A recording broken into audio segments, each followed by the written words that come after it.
Good morning, everyone. I call the state and local government. Gotta move my microphone. Good morning. I call the State and Local Government Finance and Policy Committee meeting to order on Thursday, March 3rd, 2023. There is a quorum present. It's Friday.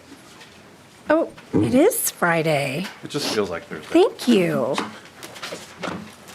Lead Nash corrects the chair. Today is Friday, March 3rd, 2023. Thank you. I appreciate that. So now I will call on Representative Nadeau. Would you like to make a motion to approve the minutes for March 2nd, 2023? I move the minutes for March 2nd, 2023, Madam Chair. Thank you, Representative Nadeau. Is there any discussion to the minutes? Seeing none, all those in favor of adoption of the minutes for March 2nd, 2023, please say aye. Aye. Any opposed? Hearing none, the motion prevails, and the minutes for March 2nd, 2023 are approved. Representative Frazier, welcome to the committee.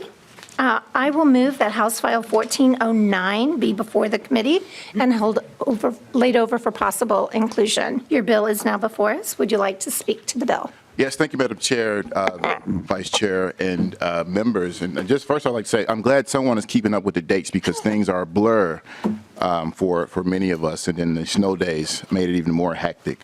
Yes, I'm here today to ask for the committee support for House File 1409, which is community service and equipment funding for AMPERS, the Association of Minnesota Public Educational Radio Stations. Now, these radio stations are very well known to me in a quite personal way. I used to be the president of one of the nonprofits that oversees radio stations that are part of AMPERS.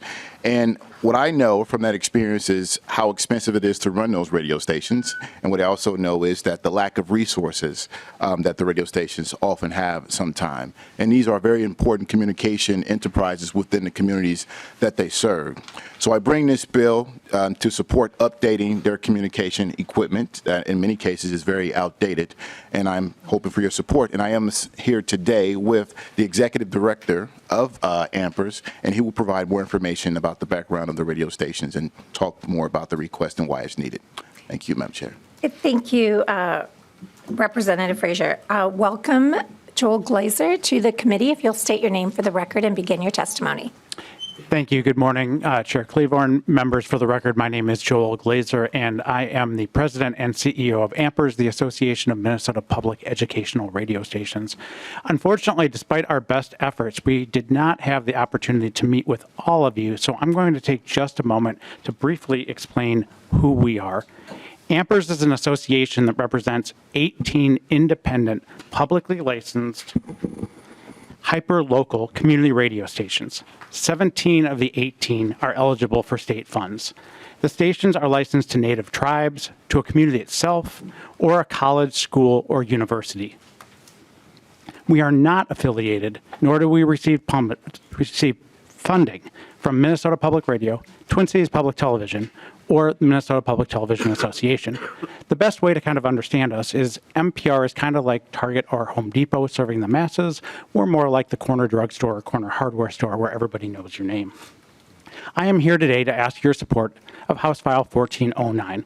There are two parts of our request. The first part is very straightforward. It's our base funding for the stations. One thing I should point out is in the past, those funds have been broken out into community service and equipment grants. From what we can tell, other than creating a bunch of extra administrative work for the Department of Administration and for our stations, there was no real reason to break it out in that manner. So with the approval of the Department of Administration, we are combining the two different lines into one community service line. That part of our ask is very simple.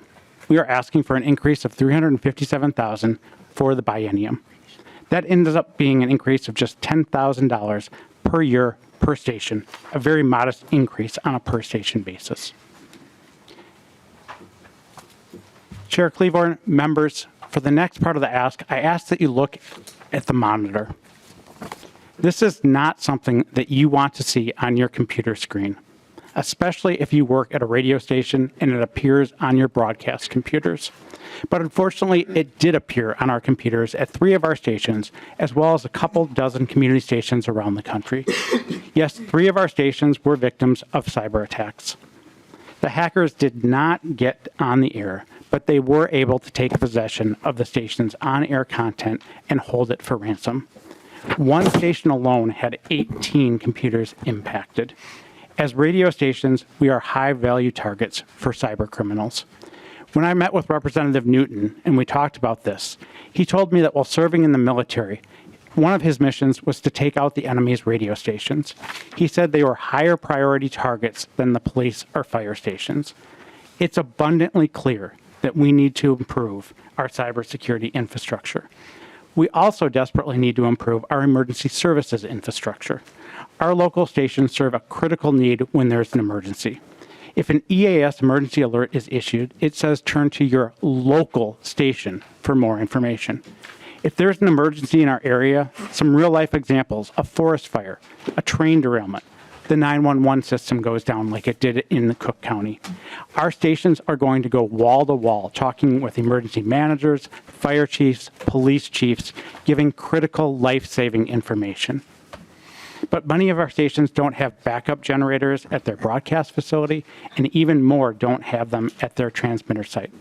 If there's a lightning strike or some other type of power interruption, they're off the air. Depending on the location of the transmitter and the station's signal strength, backup generators alone can run between $50,000 to $250,000. In addition to asking the stations to provide me with a detailed list of equipment needs and the cost of each, I asked for pictures of some of their outdated equipment. These are the analog audio boards from the 1980s and the 1990s that KRPR in Rochester is still using. And yes, that's a AT&T handheld, basically residential landline in the right-hand corner. I'm not kidding when I'm saying we're replacing duct-taped wires with new ones. At KXE in Grand Rapids, their automation system, which is where the content goes before it hits the air, is more than 30 years old. These are just 2 of the many examples of extremely outdated broadcast equipment our stations are working with. Why does this matter? During the pandemic, Ampers was working very, very closely with the Minnesota Department of Health. We were distributing a lot of important information to our underserved communities. Several of our stations were unable to broadcast the segments we were producing because the broadcast infrastructure couldn't support it. Their technology is so old, they couldn't utilize automation for the distribution, and they don't have the staffing to handle the amount of work involved with getting it on the air manually. If you've been to other non-Ampers public broadcasting stations in the Twin Cities, those stations are kind of like the new Senate office building. The Amper stations are more like this state office building. But we're not asking for a $550 million new building. We're not looking for the newest toys, but we do need to replace equipment that's more than 20 and 30 years old. I also need to point out that the money goes directly to the stations. Ampers does not keep one dime of these funds. All of the money goes to the stations. With that, Madam Chair, I ask for your support of House File 1409, and I'm available if there are any questions. Thank you very much for your testimony. Is there anyone else in the public who would like to speak to this bill?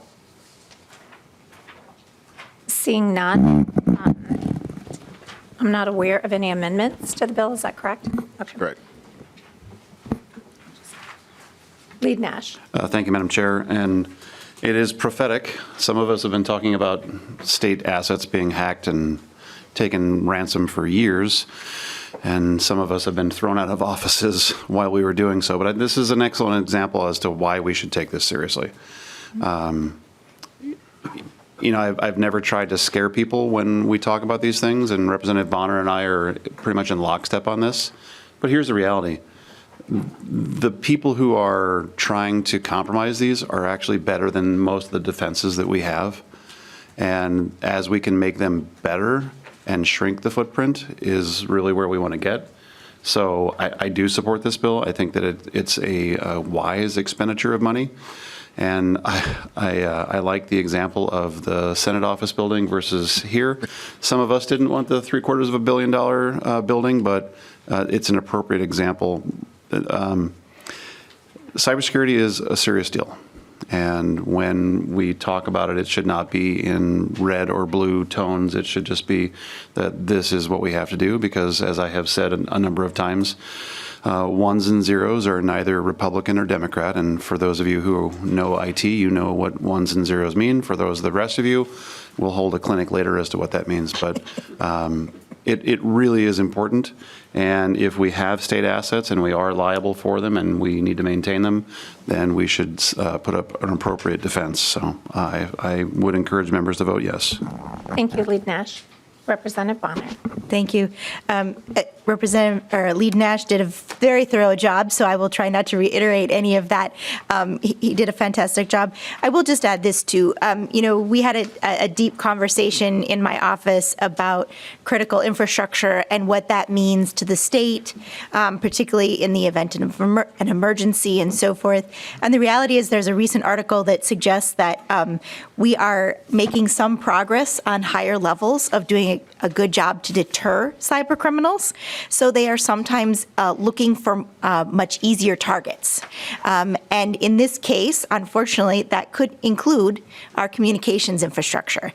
And so I am really also very grateful that as we talked through that, sometimes in the legislature, and we all know this, we get these pie in the sky requests. This is not one of them.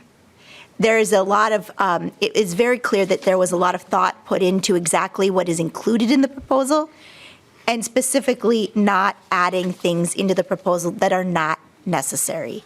And so I really appreciate that level of detail, and I want to thank you for bringing it forward. I too support it and urge members to vote green. Thank you very much. I do not see any other member discussion on the bill. So with that, I will renew my motion that House File 1409 be laid over for possible inclusion. Thank you, Representative Frazier, for bringing this important bill forward. Thank you all. Thank you. Next on our agenda, we will have House File 1145 with Representative Huot, our Vice Chair Huot.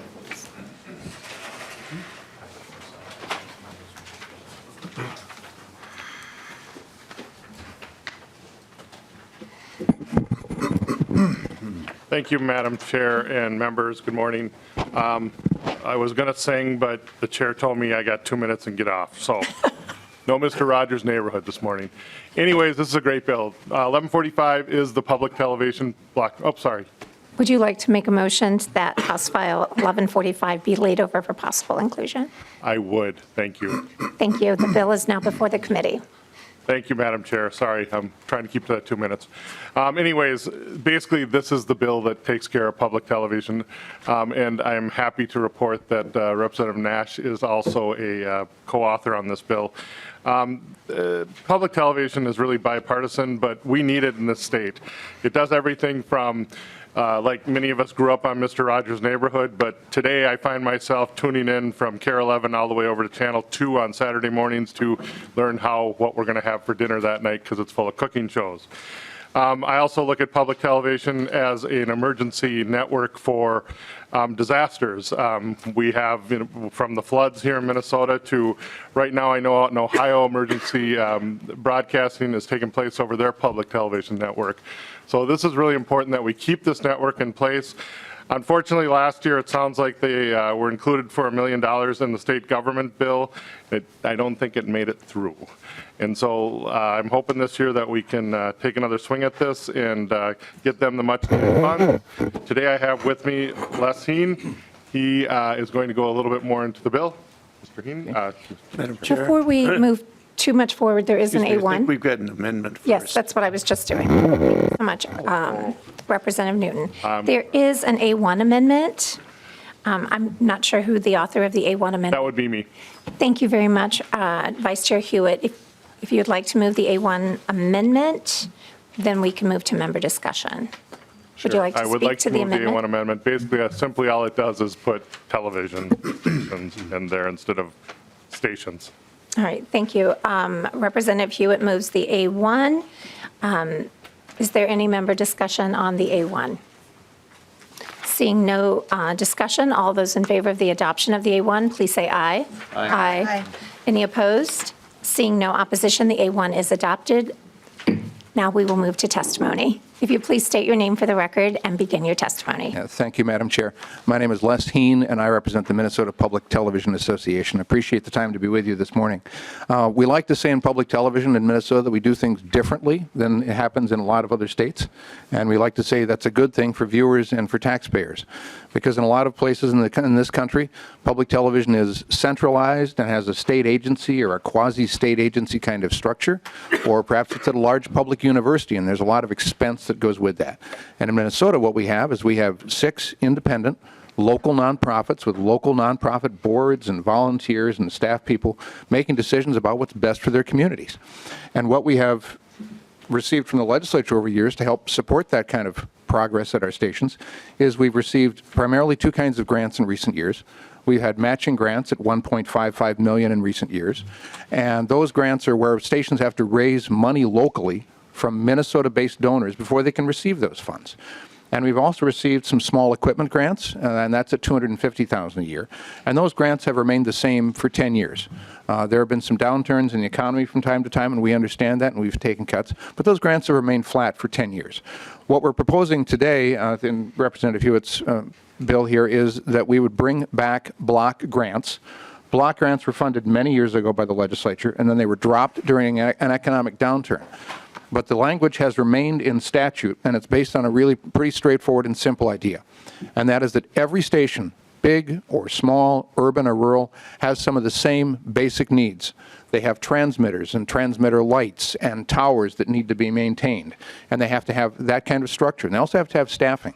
So block grants would really give us a chance to catch up on technology and staffing. I know I heard the technology discussion today from Representative Nash and from Representative Bahner and others about CapEx and OpEx, and I heard that phrase.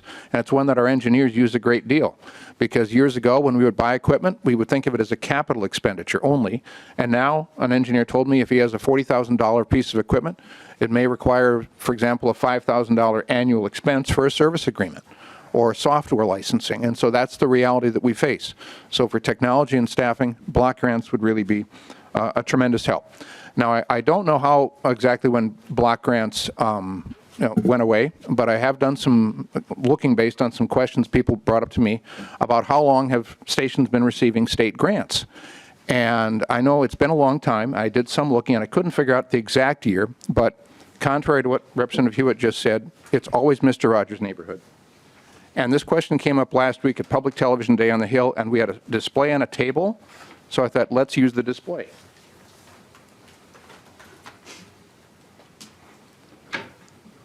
We figured out that when Mr. Rogers started first running a trolley in the backyard from that time in 1968 nationally, it was only within about 3 to 5 years that state of Minnesota started funding public television grants. It's been a great long partnership, and we really appreciate the support of the state all these years. It's been a great investment, and our stations have really appreciated our partnership with the state all these years. So as Bill Straczynski over there always likes to say, you're always welcome in Mr. Rogers' neighborhood because we like you just the way you are. With that, I'll be happy to answer any questions. Thank you very much. Is there anyone else from the public who wishes to testify? Okay, seeing none, we'll move to member discussion. Is there any? Lead Nash, you first. Thanks, Madam Chair.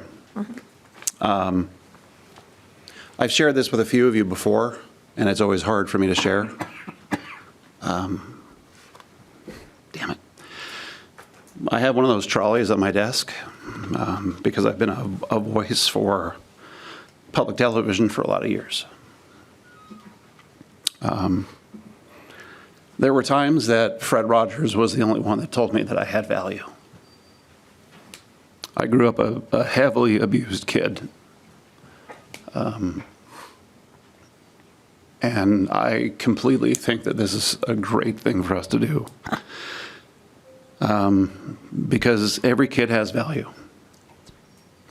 And no kid should ever go through life with someone who should be taking care of them doing what happened to me. And I relish my my relationship with Mr. Rogers. He was the only person that told me I had value for a lot of years. And I think that if we're going to do something like fund public television, that it should be for reasons just like this. Because there are kids who don't know they have value. And there are kids who grow up confused. We can be a lot of things to a lot of people. And this is where we should put some money, because there is tremendous value in telling a kid that they are special and they have value just the way they are. Thank you so much, Lead Nash, for sharing that story. And as you and I banter quite a bit, I just want you to know that I see you, I value you, and I appreciate your sharing your personal story. Thank you. Is there any further member discussion? With that, I will ask, we're all taking a little off space here. So Representative Huot, will you renew your motion that House File 1145 as amended be laid over for possible inclusion? I do, and I believe Lead Nash just did my closing. Thank you very much. And with that, House File 1145 is laid over for possible 1145 as amended is laid over for possible inclusion. And now Vice Chair Huot and I will change places as I present the next bill.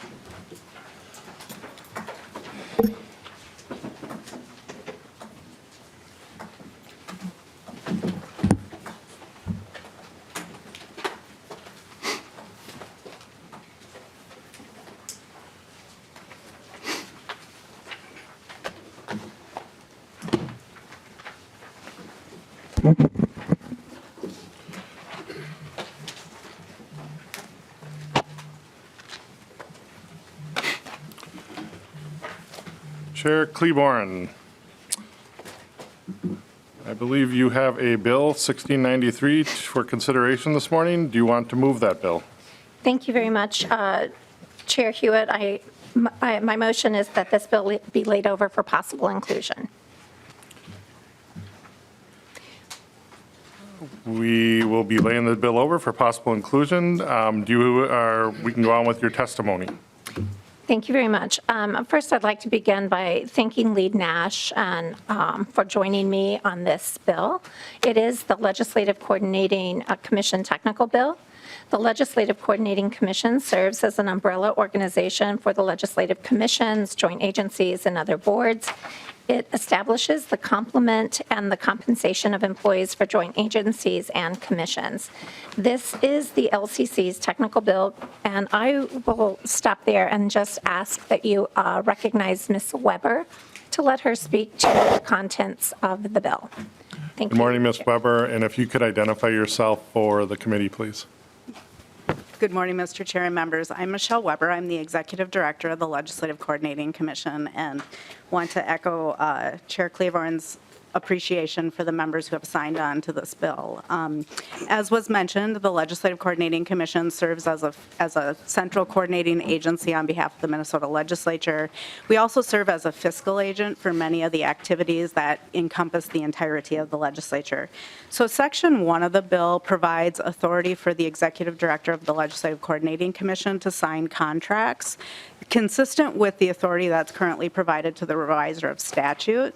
It does require the executive director to consult with the LCC chair and vice chair before entering into any contracts that are valued at $50,000 or more. And the LCC chair and vice chair alternate every 2 years between the president of the Senate and the Speaker of the House. Section 2 of the bill begins to present some changes related on behalf of the Cybersecurity Commission. You're also going to be hearing a bill later today from Representative Bahner that carries these same provisions. So Section 2 provides a definition of closed meetings. Section 3 provides information about closed meeting records, and it also, these language changes were brought forward as the commission started to undertake its work last last year, and identification from agencies who may be presenting information that could jeopardize the cybersecurity of the state, and a concern that that information could still pose a risk to the state after 8 years. So what this does is it clarifies from the original statute that the records will be maintained privately for at least 8 years, but it also does provide a permissive clause to indicate that up to no more than 20 years if it's found that the information would still pose a risk to the cybersecurity of the state. Section 4 outlines some closed meeting procedures for the commission to adhere to if they're going to go into closed session. The language in this statute is consistent with rules that were adopted by the Cybersecurity Commission. Section 5 of the bill outlines what the potential action that could be taken if a member of the commission violates the confidentiality of the information that's shared. Moving on to Section 6 of the bill, this begins to present changes related to the Salary Council. The Legislative Salary Council is a council that determines the legislator's compensation level. And the statute is a bit outdated. It has reference to some obsolete dates that have already passed. We also have a cleanup at under subdivision 1 on line 3.22 of the bill that is consistent with the language in the Constitution about prohibition on members that can serve on the council. Section 7 of the bill outlines the appointments and the timeline by which appointments shall be made to the Salary Council, as well as provide some additional time for the first meeting to be convened. Initially, the statute had that the first meeting must occur by January 15th. And what this does, it allows for that first meeting to occur by February 15th. That's particularly important in a governor transition for us to have the time necessary to receive the appointments and convene that first meeting. Moving on to page 4 of the bill, Section 8 outlines some changes related to once redistricting occurs for the Salary Council members. And then Section 9 also is related to redistricting and the timeline for members to be appointed. Section 10 of the bill is related to the Regent Candidate Advisory Council. This provides the authority for the majority leader of the Senate to appoint the members rather than the subcommittee on committees in the Senate. The next provision related to the Regent Candidate Advisory Council is in Section 11, and that clarifies that this council is subject to the legislature's open meeting requirements. Section 12 of the bill is related to the Mississippi River Commission Parkway Commission. It staggers the terms of the citizen members of the commission, and my understanding is that the commission was interested in that to do a balance of experience with new members, so to have some overlap of existing citizen members. Section 13 of the bill is related to the Electronic Real Estate Recording Commission. This is a commission that the LCC had responsibility to provide administrative support to. However, the way we accomplished that was through an interagency agreement with the county commission. Sorry, blanking on the name there for a minute. And so we did work with the Electronic Real Estate Commission on this language. They were comfortable with us removing our administrative authority. One of the things that we are keeping in the existing law is that if they were to receive funds, the LCC would be the steward of those funds if they were to receive a grant. Section 14 of the bill is also related to the Mississippi River Commission Parkway, and this is just uncodified language related to when they first moved to the staggered terms for the members. And then the final provision is Section 15. It's a repealer of the Candidate Advisory Council, the Trustee Candidate Advisory Council. This is a group that has not met since 2012. It provided recommendations to the governor on appointments to the state board. It is there have not been appointments since that time, and the group has not been active, so we're proposing to repeal it. And with that, I'm happy to answer any questions. Thank you, Ms. Weber. Are there any questions? Do you have any amendments, Madam Chair? No, there are no amendments that I'm aware of. Okay. This is a public hearing. Are there any members of the public that would like to testify on this bill? Seeing none, I think we can go to member discussion. I believe we have Representative Koznick. Thank you, Mr. Chair, and to Chair Klevorn. I just want to publicly acknowledge the work that the commission does, specifically Ms. Weber. You work with kind of a weird set of people, and I just want to commend you for your professionalism that you I've worked on a couple commissions, and you guys do such a wonderful job, and I probably underappreciated, but I want to just publicly say you're a great asset to the state and for handling the work that we do on these commissions. So thank you for that. Mr. Chair. Madam Chair. Thank you. And Representative Koznick, I agree with you. The LCC does great work. But I think the word weird, we can just say a diverse group of individuals. Could we agree to that? Tomato, tomato. Thank you so much. Madam Chair, thank you. I was going to chat about that.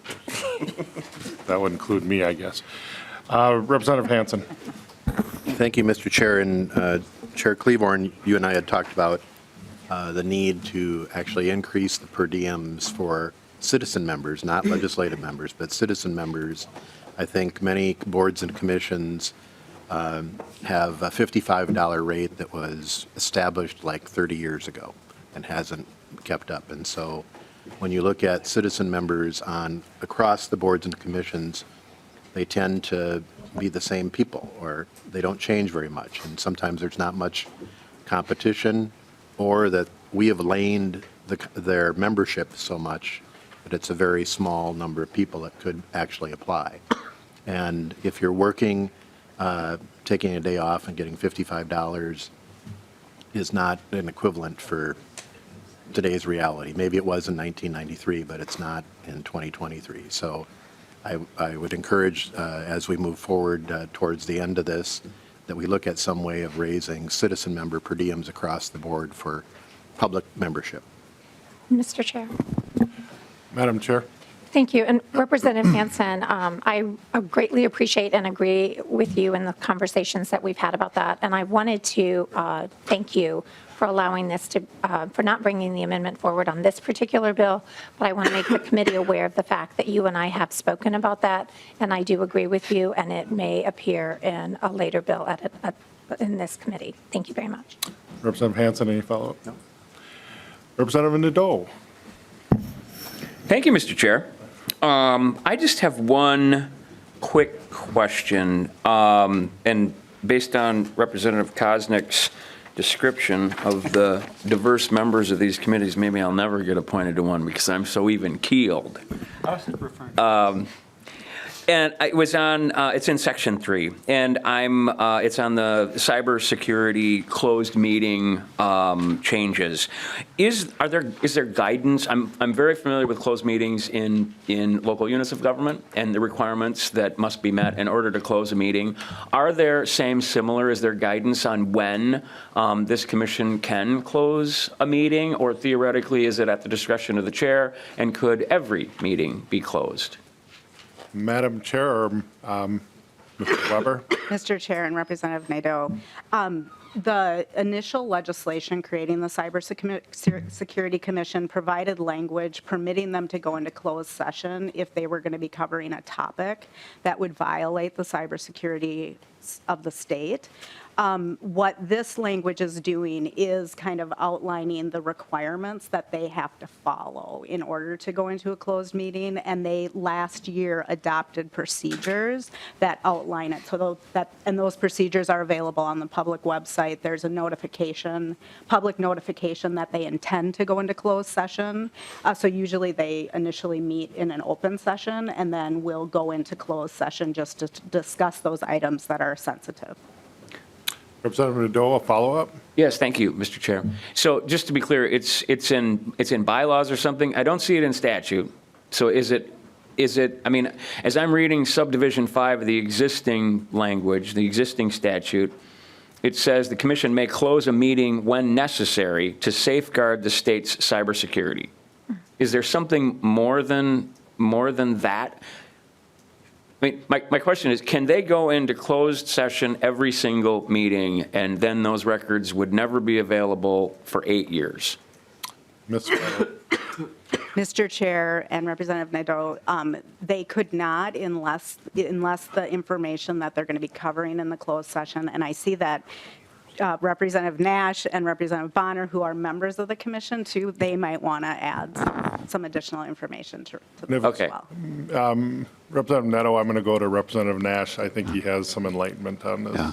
Excellent. Thank you, Mr. Chair. Thanks, Mr. Chair. And actually, I was the first author, but Representative Bahner had the bill after they went in the majority. The reason behind this is really a sound cybersecurity best practice that says never disclose your weaknesses to anybody in a public forum.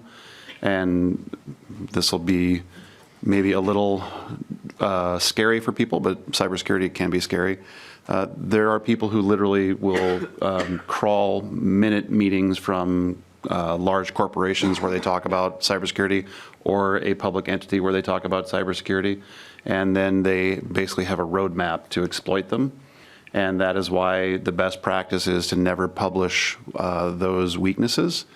And the ability to enter into closed session, much like when I was mayor or when you worked at the county to watch them go into closed meetings, the actual proceedings of the meeting is recorded, but it is just not made available to the public for reasons of security, because it is a larger issue at stake, because we have a multi-billion-dollar IT enterprise from a value perspective. And that is why we cannot effectively publish a roadmap as to how to compromise us. Because if this was the proceedings of the meeting and we were to say, well, here are all of our really scary weaknesses, and then you publish it to the internet, well, there's a roadmap. And that's why we're doing it that way. Thank you, Mr. Chair. Thank you, Representative Nash. Representative Bahner, did you have something to add?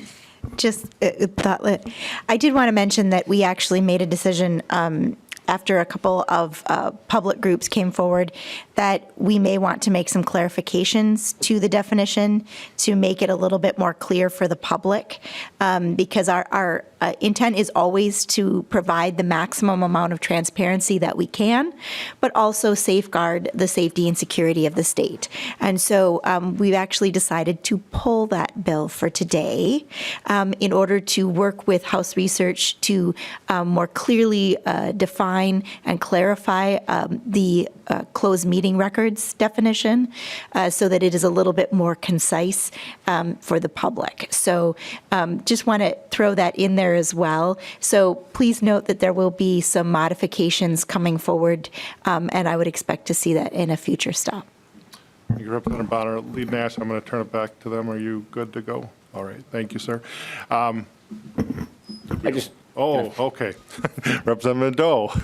I just wanted to say thank you. And honestly, it isn't actually, I mean, on the face of it, it's cybersecurity, which I'm very familiar with. And it was just interesting for me because, in my opinion, all these meetings should be closed. And I just wanted to better understand the guidelines, the discretion of who would do it. There's not really a lot to discuss at a cybersecurity meeting for the state that shouldn't be probably closed. So thank you for all that, and thank you, Representative Bahner. Thank you, Mr. Chair. Thank you, Representative Nadeau. And there's that lens, that diversity we bring to the legislator together. Chair Klevorn. Thank you very much. Committee members, I would like to just renew my motion that House File 1693 be laid over for possible inclusion. And thank you for your work and your support of this legislation. House File 1693 will be laid over for possible inclusion. Thank you, Chair Klevorn. Thank you. Thank you for your question.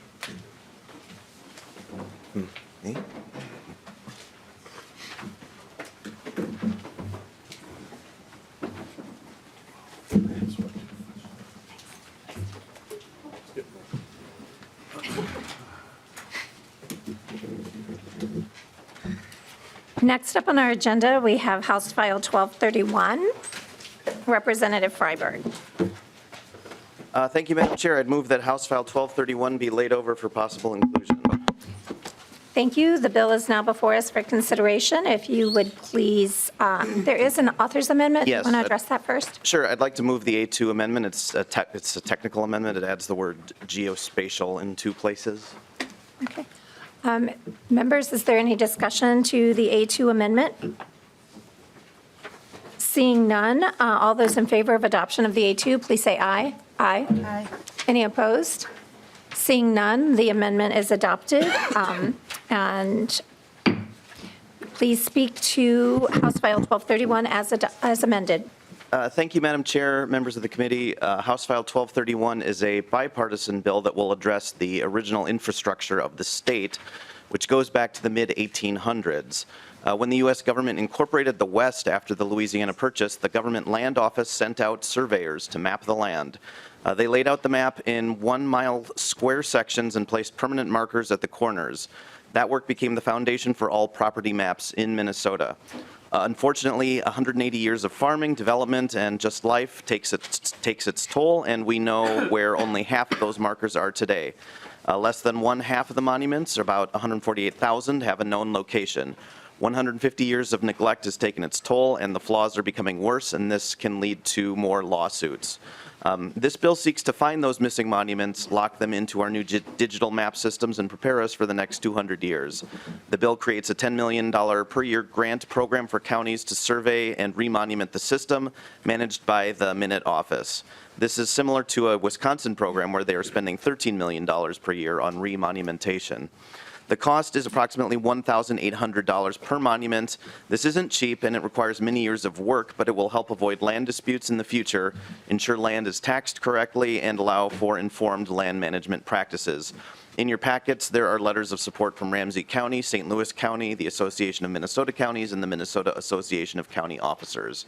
With that, I'd like to, is that a monument you're holding, Madam Chair? I understand this has been brought to the committee for us to pass around. Yes, these are the monument markers we're talking about replacing. Thank you. It's good to know props are allowed in committee, even though they aren't allowed on the floor. Committee, we have, chair's prerogative. Sure. Right. And I can turn it over to my testifiers now. Thank you very much. Welcome to the committee. We're glad to have you with us. If you'd please state your name for the record and begin your testimony. Madam Chair, Representative Freiberg, thank you for having me here. My name is Preston Dowell. I'm the past president of the Minnesota Society of Professional Surveyors, and I'm here to talk to you about House File 1231 regarding preservation of the public land survey system in Minnesota. The public land survey system is the geographical framework that underpins, is kind of the original infrastructure of Minnesota and really the entire western half of the United States. It is the basis for all property legal descriptions in Minnesota, and it helps us to enable secure transfer of property throughout the entire state. It also allows us to have a good geospatial locations for all of the geographical information system data that we have today. It ranges from municipalities, parcels, roads, pretty much everything that we have in Minnesota is ultimately based on the public land survey system and the monuments. The monuments, as you saw there, they were wooden posts that were set every half mile across the entire United States. And those monuments are the basis that we have to find those monuments before any property can be properly surveyed and determine the location on the ground in Minnesota. It's codified in federal law that surveyors are required to find these actual positions, and it is also codified in state law. So we, as surveyors, we have to come out and we have to actually find those physical monuments. It's not a mathematical thing that we can do. We actually have to go out in the field and we have to do it. Those monuments were then used to subdivide property and help people transfer the property from the federal government to private ownership, governmental ownership, and smaller units of property. We do have a problem in Minnesota where we started with about 325,000 monuments that were originally set, and the federal government gave the authority to maintain that system to the states, who then passed that down to the counties. At this time, we only know where about half of our monuments in the state are. If you see the map here on the screen that I have, it's an interesting map because if you're in those dark blue areas, you have more than 75% of your monuments have a known location. as you get into the browns and the tans there, you have less and less known monumentation across the state. And what strikes me when I look at this map is that I see highway corridors and I see economic activity in the darker blues, where the areas where there's not necessarily as much economic activity have more and more of a problem. And even, this is not a new problem. In 1896, Ramsey County realized that they had an issue and they began remonumentation. And at that time, they only had 30% of their monuments in place. That was 1896, and today we're over 100 years later. We already have a problem. Our solution is to have a methodological program to preserve and perpetuate the PLSS system. As you see, those wooden monuments that you looked at, those deteriorate relatively quickly. It's not very common that we can find those these days. What we do is when we do find them, we take them and we replace them with a monument like this, with an iron monument that we can find. We also locate it with our GPS systems and we give it a known location so that we can perpetuate it into the future, and it can be used and can be integrated into all these digital mapping systems. So we have over 175,000 monuments that we really need to go out and we need to find. It does cost some money. It is not a cheap endeavor. Experience has told us up in St. Louis County, where I am a deputy county surveyor, we have a contract program for monument perpetuation for the past 8 years, and on average, it's cost us around $1,800 per corner to remonument unknown section corners. And we've been able to get about 5,000 corners in, and that's in St. Louis County alone. We have 15,000 more that we need to do. Project that number out to the entire state. It's going to take us some time. It's not something that we can get done in a year. It's something that we need to have a program that'll help us continue. So the benefits of maintaining the public land survey system is pretty myriad. It enables a secure transfer of property. It will help us in the long term reduce ambiguities in our land tenure system. It also is going to create cost savings over the long run with projects as they move forward.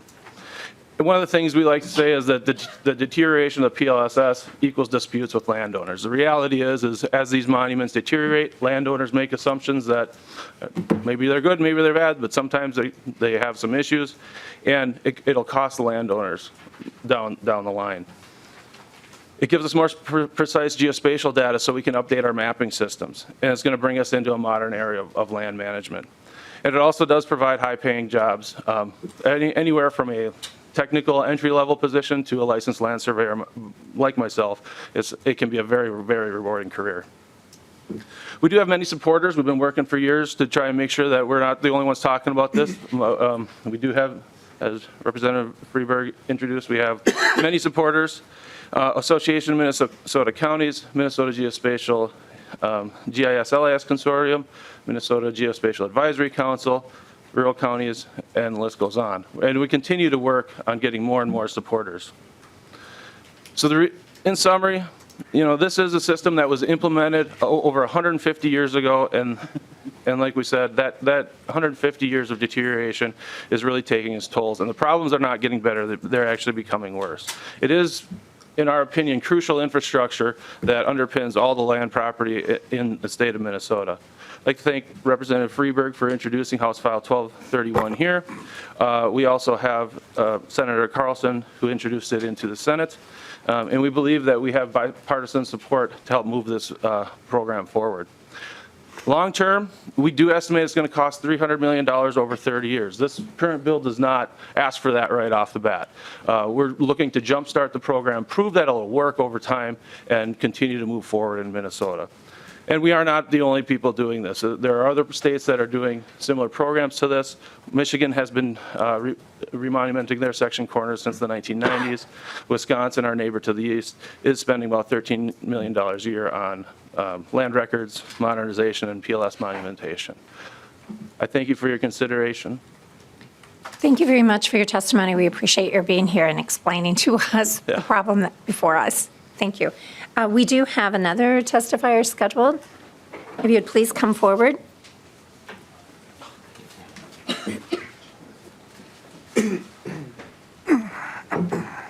Welcome to the committee. If you'll state your name for the record and then please begin your testimony. Madam Chair, Representative of the Committee, good morning. My name is Jeffrey Moss. I'm Senior Geospatial Business Analyst with Ramsey County. I'm also affiliate faculty at the University of Minnesota's Humphrey School of Public Affairs. And I'm here to testify in favor of House File 1231 for funding to be directed to the remonumentation of the public land survey system in our state. Funding as proposed will support the maintenance of an important yet often forgotten form of infrastructure that undergirds and defines significant aspects of our society, our relationship to and use of land, and our statewide economy. In my profession, that of urban planning and working with geographic information systems, we deal extensively with geospatial data that represents parcels of real estate, roadways, land use designations, zoning districts, administrative boundaries, and other features of both the built and the natural environment. The digital data that we create and maintain to conduct the work of government traces its origin to and is dependent upon the accuracy of a statewide grid of monuments the proposal at hand is intended to refresh and to maintain. Accurate data and measurements of land boundaries supported by a well-maintained public land survey system underlie and serve a wide range of activities, including real estate transactions, adjudication of property boundary disputes, natural resource management, land value assessment, property tax collection, maintenance of easements and rights of way, to name just a few. Having a well-maintained and dependable grid of monumentation of this kind ensures the creation and maintenance of accurate digital data needed for natural resource protection, secure and accurate real estate transactions, accuracy and clarity for legal activity related to land, and supports the continued provision of land available for development, for forestry, for agriculture, for recreation, and other public and private activity which rely on the system. The proposed investment by the state to provide for the public land survey system remonumentation will extend its lifespan and be of enormous continuous value to the body of public and private professionals who rely upon it. In providing this funding, Minnesota can, as it often does, set an example for other states in maintaining this type of infrastructure for the benefit of its current and future generations. On behalf of the urban planning and geospatial professions that work closely with our colleagues in the survey profession, I voice again my support for House File 1231. Appreciate the consideration of the committee. Thank you. Thank you very much. We greatly appreciate your testimony and the work that you do for our state. Is there anyone else from the public who wishes to speak to this bill? I don't see anyone, so let's bring it back to member discussion. Representative Huot, Huot is first. Thank you, Madam Chair. And as a realtor, this is a nightmare. I've ran into this. I've been in real estate 20 years. And to run into this problem with a new homeowner, or one of the things we're having in the state right now, which is really interesting, is the transition of property from grandma and grandpa to the next generation. And they felt that they had their land spotted out where it's supposed to be. And if you read the description at the county, it's turn right at the left, turn right at the big tree, find the rock, and basically that's where your property ends. This is really a mess, and also state lands, from what I'm understanding, they're also, we're going off bad markers on that. So I think this is something we really got to take serious, and I would like to see it move forward. So thank you, Representative Freiberg, for bringing this bill. Thank you, Representative Huot. Representative Nash. Thank you, Madam Chair. My pathway to IT was actually through going to school for GIS. And this is a very important issue. So it's called cadastral mapping. So it's a map of land ownership, and it actually provides a very granular assessment of where the land is and how it's parceled out. And having something that can actually be given a geo-reference on a piece of land that then can be what's called ground truthed, go back to find the actual meets and bounds of the piece of land is crucial. And it actually, I think in the long run, will wind up saving money for local units of government who may have to reconcile disputations of land ownership. So I'm actually going to support Representative Freiberg's bill here. I mean, I think that's 2 or 3 that we've had this year. But you know, this is having more and accurate data is important, and you can't exactly if you can't locate a marker, you can't actually build the boundaries of that piece of land off of that. And particularly as we're dealing with state lands, easements will be a complete bear. You can fight over them for a long time if you can't find the thing that actually set the boundary in motion. So good bill. Thanks. I just want the public record to state that Representative Nash and I have 3 bills on so far today that we're both in agreement on. Okay, so thank you. Representative Hansen. Thank you, Madam Chair. And Representative Freiberg, just 2 questions to clarify. Where in the structure of state government does the Chief Geospatial Information Officer and the council reside? Is it in the Department of Administration? Is it under MMB? Who actually has the chain of command, and then who actually distributes the money? Thank you, Chair Freiberg. I was afraid this bill might yield a very detailed question from Chair Hansen, so I'm glad to have some testifiers here who can help answer that one. Experts are always a great thing. Please state your name for the record one more time and then begin. Preston Dowell, Madam Chair, thank you. The bill is going to be managed by Minnesota IT and the Geospatial Information Office and the grant program. And it's designed to go through the Minnesota Geospatial Advisory Council, which is, and they will ultimately manage the grant program in coordination with Minnesota Geospatial Information Office. Representative Hansen. Thank you, Madam Chair. And grant recipients would be local units of government, or would it be directly to surveyors?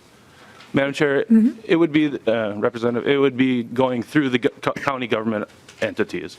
So the county governments would apply for a grant to the Geospatial Advisory Council and Minnesota Geo, and the county would be the ones in control of the project.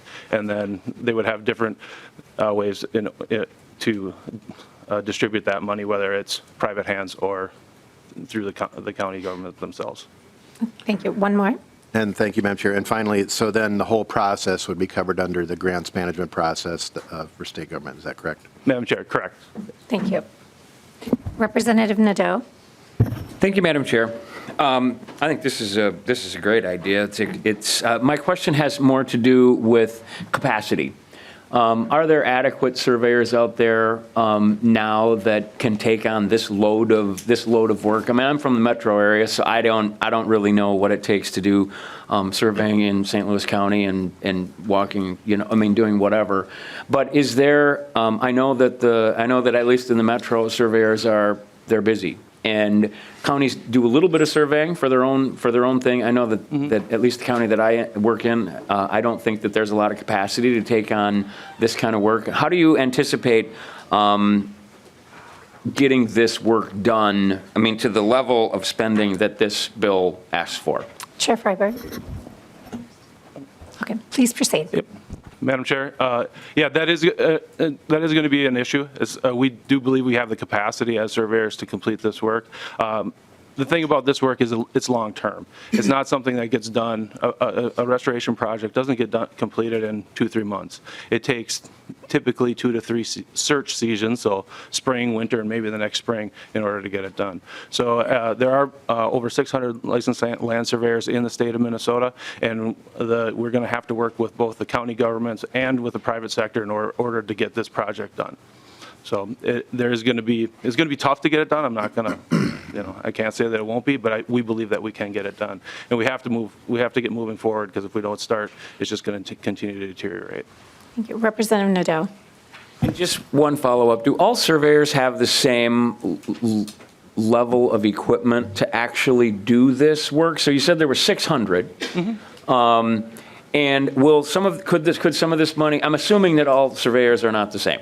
That some are maybe more, there's more technology for some versus others. Could some of these dollars be used to upgrade equipment for surveyors that could, or is that even not necessary? Is there any limit to the spending in this bill? Could it be spent on anything that moves the needle forward to get these monuments identified?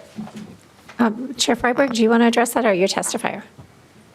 How about the testifier? Please proceed. Madam Chair, Representative, thank you. At this point, the grant program hasn't been fully vetted out yet, but I don't see any reason why it couldn't. To your point, as far as surveyors having different levels of equipment, yeah, we do. There are some surveyors that have total stations and some surveyors that have GPS systems.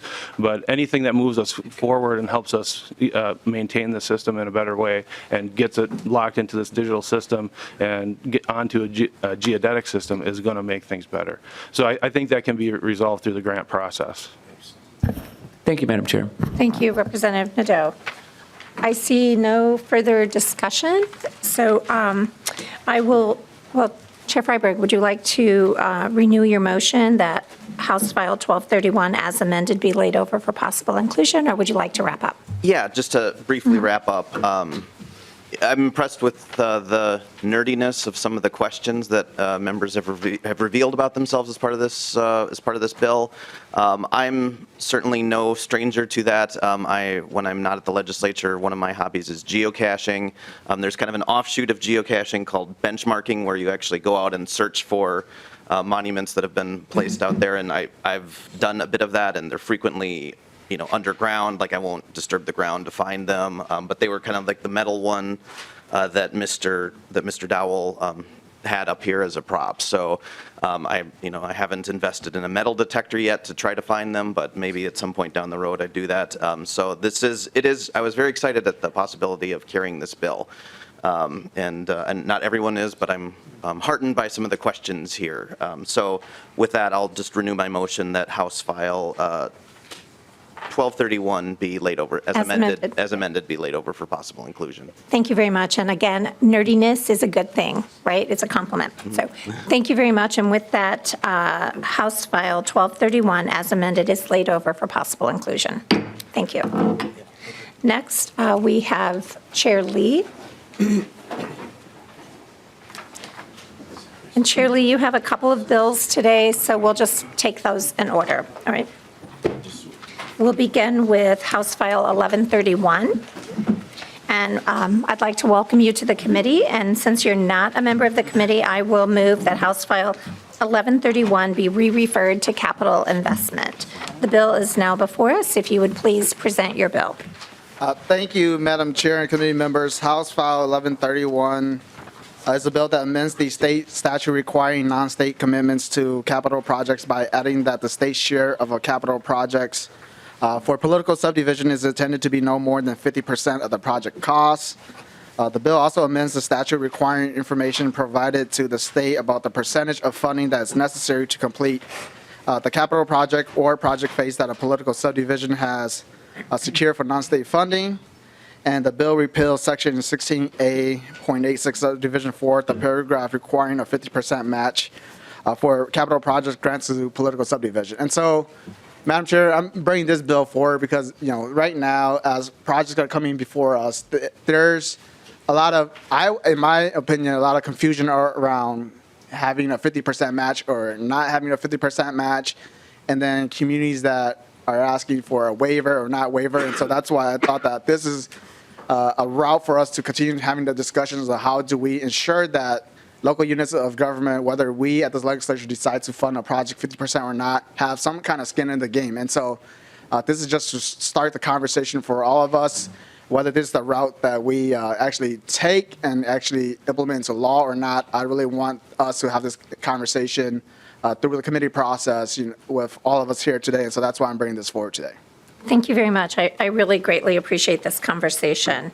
I understand that, let's see, there are no amendments on this bill. Is that correct? That's my understanding too, Madam Okay. Chair. And do you have anyone you wish to testify? Not for this one. All right. Is there any public testimony for this bill? Okay, seeing none, we'll go to member questions. Okay. Are there any questions from the members?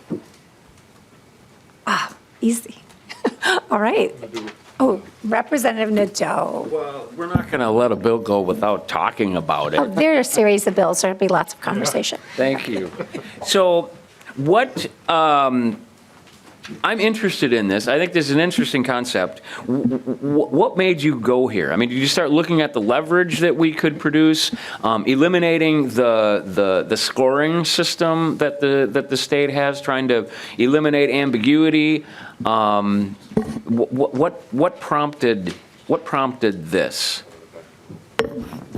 Chair Lee. Madam Chair and Representative, I think that's a good question. And so as we look at all the different bill introductions that's coming before the Capital Investment Committee, there are some writer language saying that this doesn't require, for a specific bill, this doesn't require a 50% match. And then some are, yesterday I heard from a project that was appropriated in 2020, they're asking if we could give them a waiver this year for the 50% match. And so I just want to make it clear that I think, for the purpose of MNB, when they're looking at projects like this, they're looking at, before they could disperse the funds, that the project actually have full funding. And so I think that that's the most important thing for us at the state legislature, that whatever amount we give to a project, that projects have a full funding for whatever we're appropriating for, whether that's the whole project or a certain project phase. And so just to make it clear, and I think that just having that statute where we're repealing of having language in there requiring a 50% match is really causing a lot of different requests from local units of government, in my eye, a lot of confusion. And so I just want to make it clear that at the state level, we'll give you the amount that we decide that we give you, and you just have to have full funding for the project. Thank you very much. Representative Nadeau, do you have a follow-up? Yeah, just one.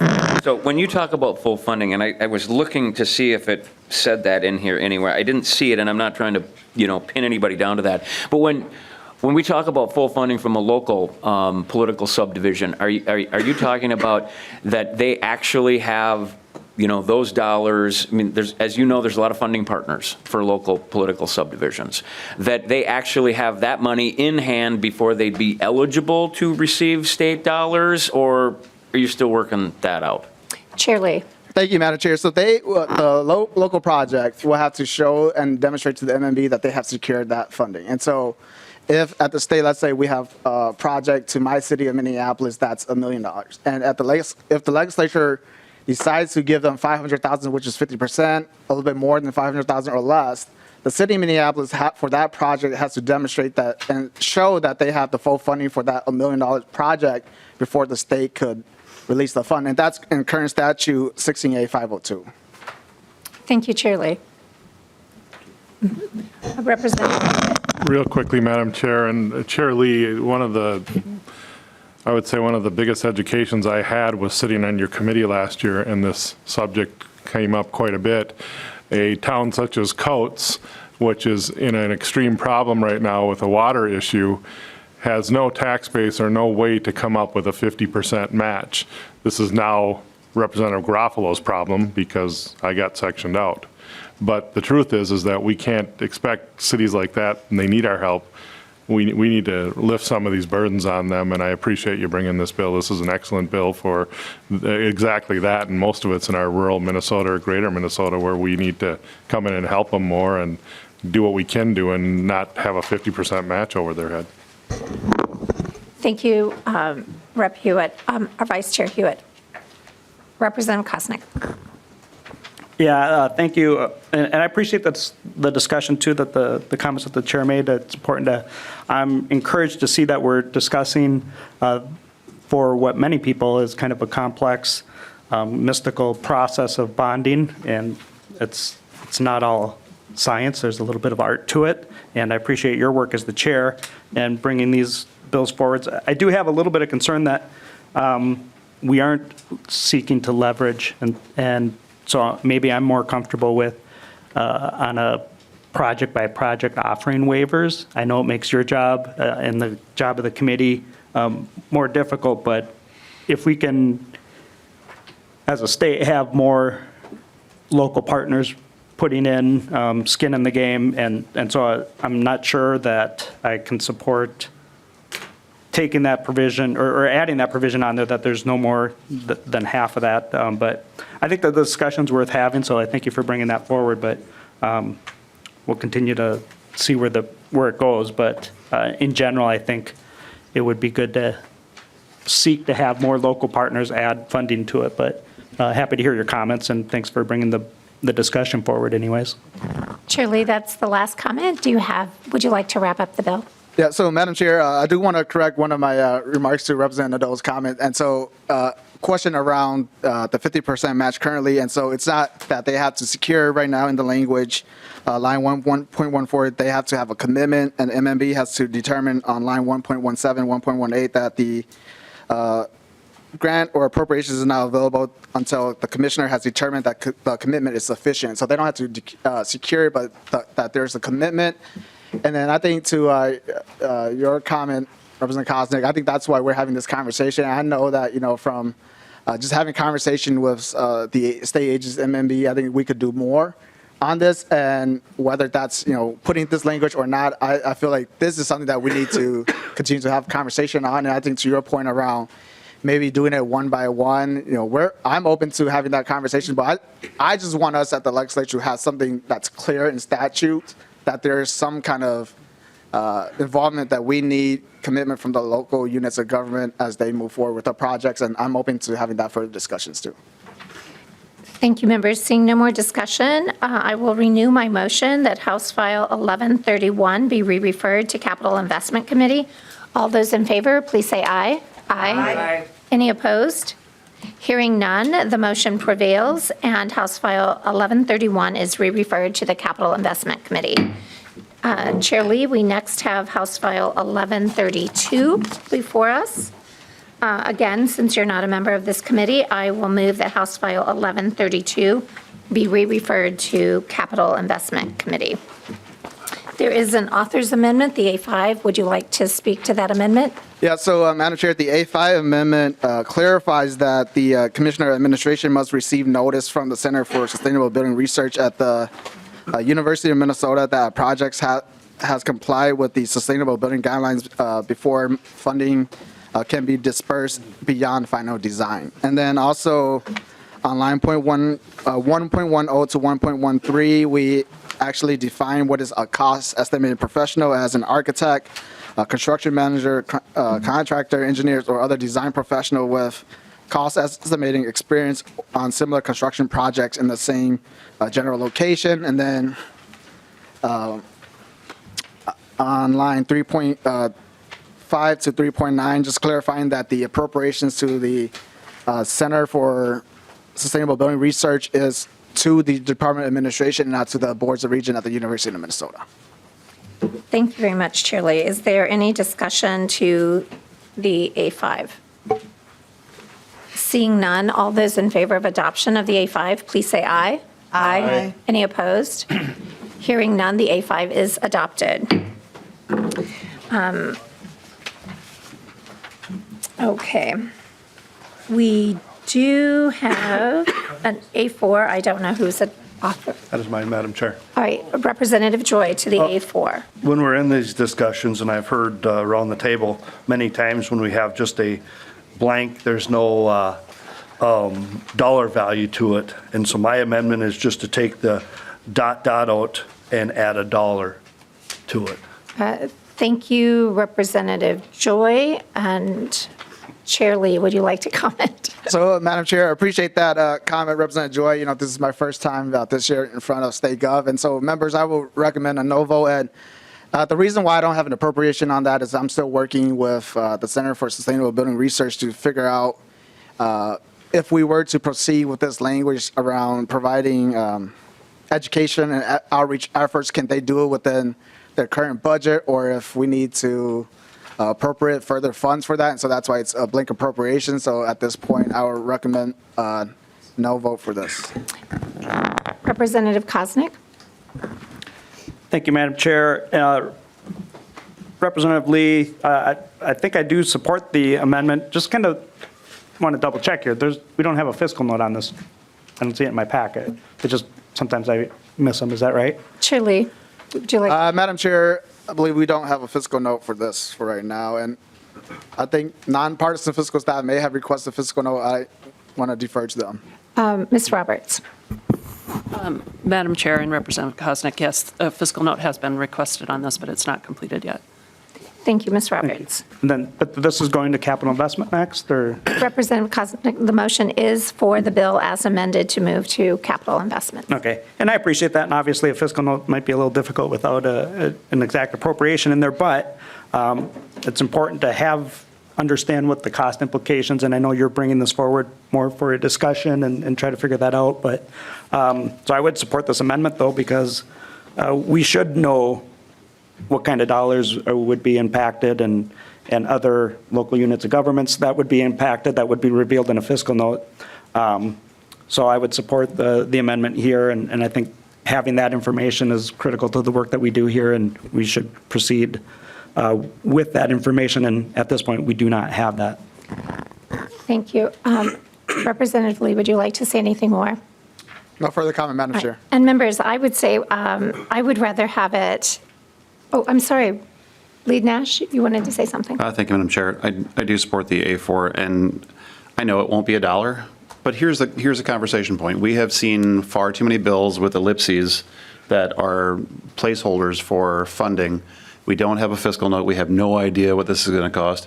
And to be really blunt, we don't even know that in the long term that the building sustainability at the U is even going to perpetuate. We don't know if it's going to be around for forever. I mean, programs change at the U, things come, they go. This is creating a fairly open-ended funding source for something that may or may not be around forever. So I have some trouble when we appropriate money blankly. I think it's grossly irresponsible. Is there a message in the dollar? Yes, of course there's a message in the dollar, but you have to do the work before you can just move things around the Capitol saying, well, whatever it costs sounds great to us. That's just not how this place should operate. And I do support the A4. Thank you. Thank you. And I will speak in opposition to the A4. To put a $1, I would rather see the blank so that the public knows that the appropriation has not been fixed yet than to mislead the public into saying it's going to cost us $1. This is going to go back to capital investment. Capital investment, unlike others, has a longer timeline to work this out. So I would be a no vote. So all of those in favor of adopting the A4, please say aye. Aye. Aye. Those opposed, please say no. No. The motion does not prevail and the A4 is not adopted. Do you have testifiers that you would like to bring forward, Chair Lee? Madam Chair, I have Dr. Graves from the Center for Sustainable Building. Thank you very much. Dr. Graves, welcome to the committee. If you'll state your name for the record and then please begin your testimony. Thank you, Madam Chair, members of the committee, and thank you, Chair Lee, for authoring the bill. My name is Richard Graves. I'm the director of the Center for Sustainable Building Research at the University of Minnesota. We provide technical assistance to the Departments of Administration and Commerce for the Sustainable Building Guidelines and work with project teams to support their work. The bill addresses the challenge with collecting data on projects in the program and compliance faced by the center and the departments in managing the Sustainable Building Guidelines. The center reaches out to projects and bonding bills to get them set up in the program and identify their design strategies for compliance. Unfortunately, some projects that receive funds from the general fund and for other reasons are difficult to identify. As a result, many of them are far along in their design and construction process and are very challenging and expensive to adjust their design into compliance when we start to work with them, especially if they haven't integrated sustainability up to that point. In addition, the bill provides funds to the center to work with project teams and local governments to understand and train on the process for planning for the Sustainable Building Guidelines during the pre-design process to factor them into their budgets and designs for legislative funding requests. The bill would be a significant process improvement to work with teams during design to integrate their Sustainable Building Guidelines cost effectively. Thank you, Madam Chair and members of the committee. Thank you, Dr. Graves, for your testimony. Next, we have another testifier listed, Kristen Salkis. Madam Chair, that is for the next bill. House File Apologies, 1133. I have it listed as, thank you very much. Is there, are any other member of the public who would like to speak to this bill? Seeing none, member discussion? Lead Nash? Madam Chair, because of the blank appropriation, I'm going to ask for a roll call. A roll call has been requested. Any other discussion to the bill? Representative Koznick. Thank you, Madam Chair. Chair Lee, 4 projects trying to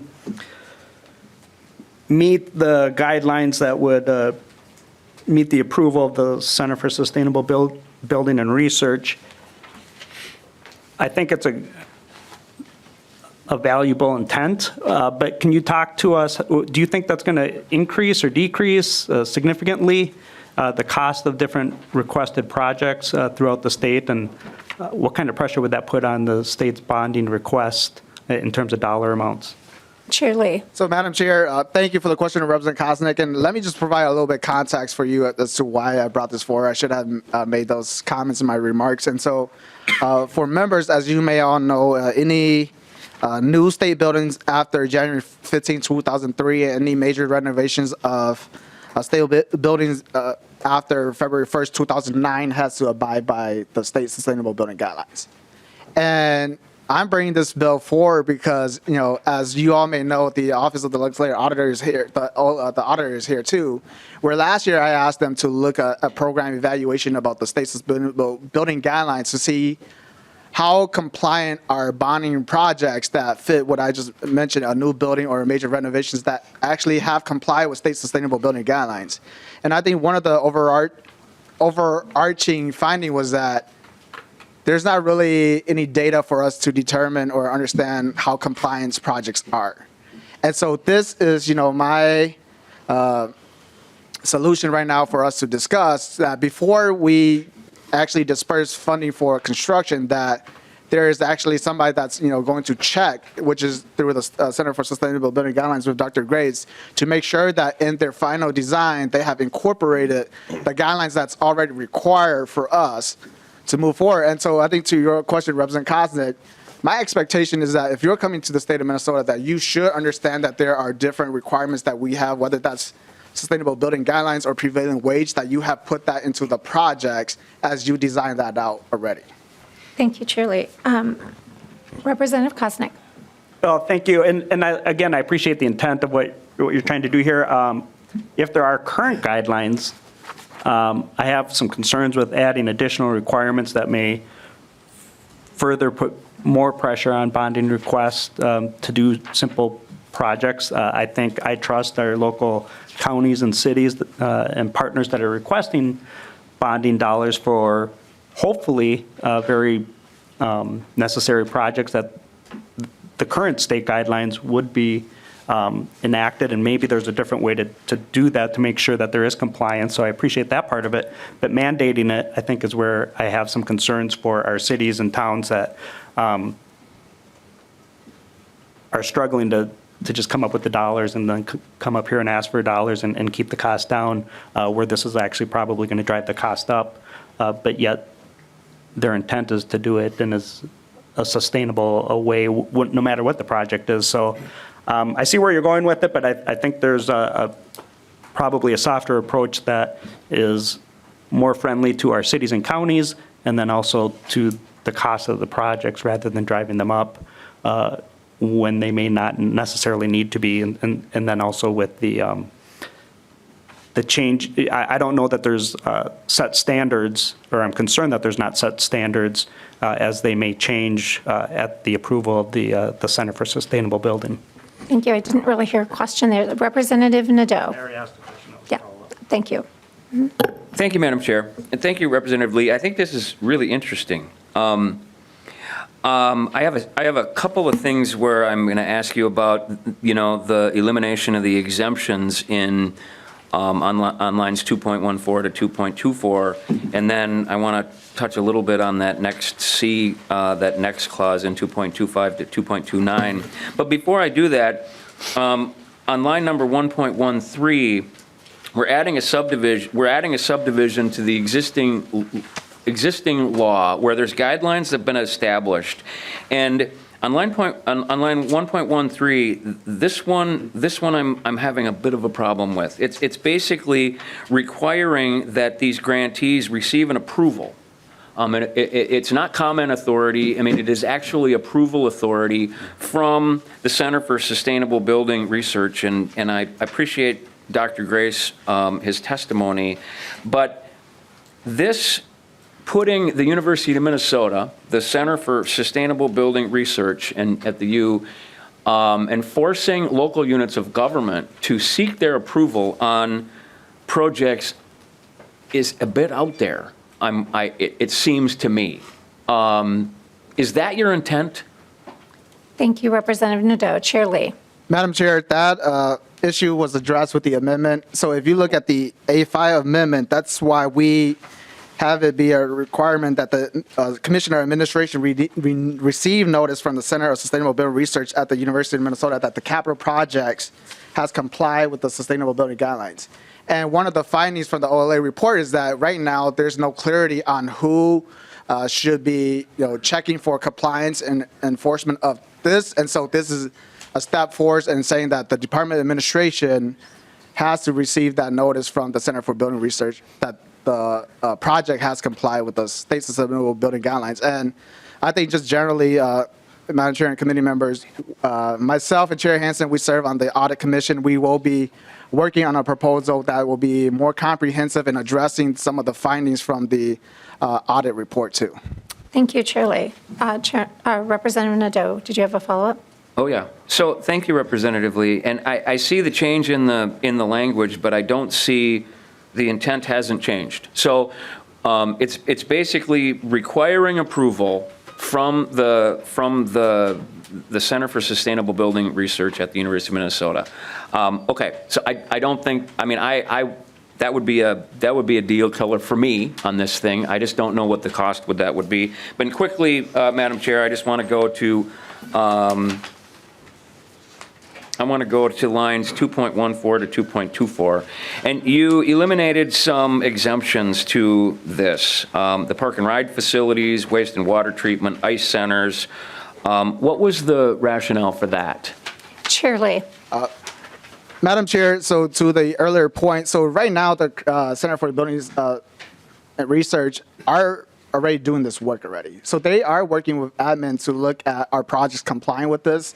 And one of the issues that we have found is that a lot of the agencies, whether that's admin, whether that's the center, they don't know who has the authority to really enforce this. And so that's why we make it clear in this proposal that, they have to work with the Centers for Sustainable Building Research to provide that notice to the Commissioner Administration. And so this is one of the attempts to that. And then to the latter question and why I'm picking these two exams. So this statute is requiring for projects that are coming before us to have a pre-design. And I feel like, park and ride facilities, water and wastewater facilities, and ice centers, they're, heavy driver of energy usage. And I can tell you that, Chair Hansen, when we travel throughout the entire state of Minnesota, and looking at different projects, he always asks these water treatment facilities, what are you doing? Are you considering solar? Are you considering alternative sources to your water treatment plant that you're proposing to get funding from the state? And I believe that for us, that if we are going to make state investment into these facilities, that we should have them have a pre-designed plan that actually incorporate the state sustainability designs in that. And thank you, Representative Nadeau. This is the last question. Thank you, Representative Lee. I see where this is going, and I'm kind of behind this for the most part. And I think the confusion is that the University of Minnesota doesn't have any jurisdiction. That's the problem. You're trying to insert the University of Minnesota in the design process, in the pre-design process, where they don't really have any standing. And that's where I have a problem. If there's a requirement that they work with the department or with the U, if they work alongside, if we promote it, I mean, I just don't see inserting this in here, I think, is going to be tough, at least for me. So, and with that, I'm going to stop. There's some significant costs, I think, that local gov is going to experience in lines 2.25 to 2.29 that I hope will be identified in the fiscal note if one comes from this. And with that, I'll stop. For the most part, I truly understand where it's going, and I think it's a good thing. I think it's clumsy, and I would love to work with you to try to clean it up because I think we can do good things. Thank you, Madam Chair. Thank you, Representative Nadeau. Representative Hansen.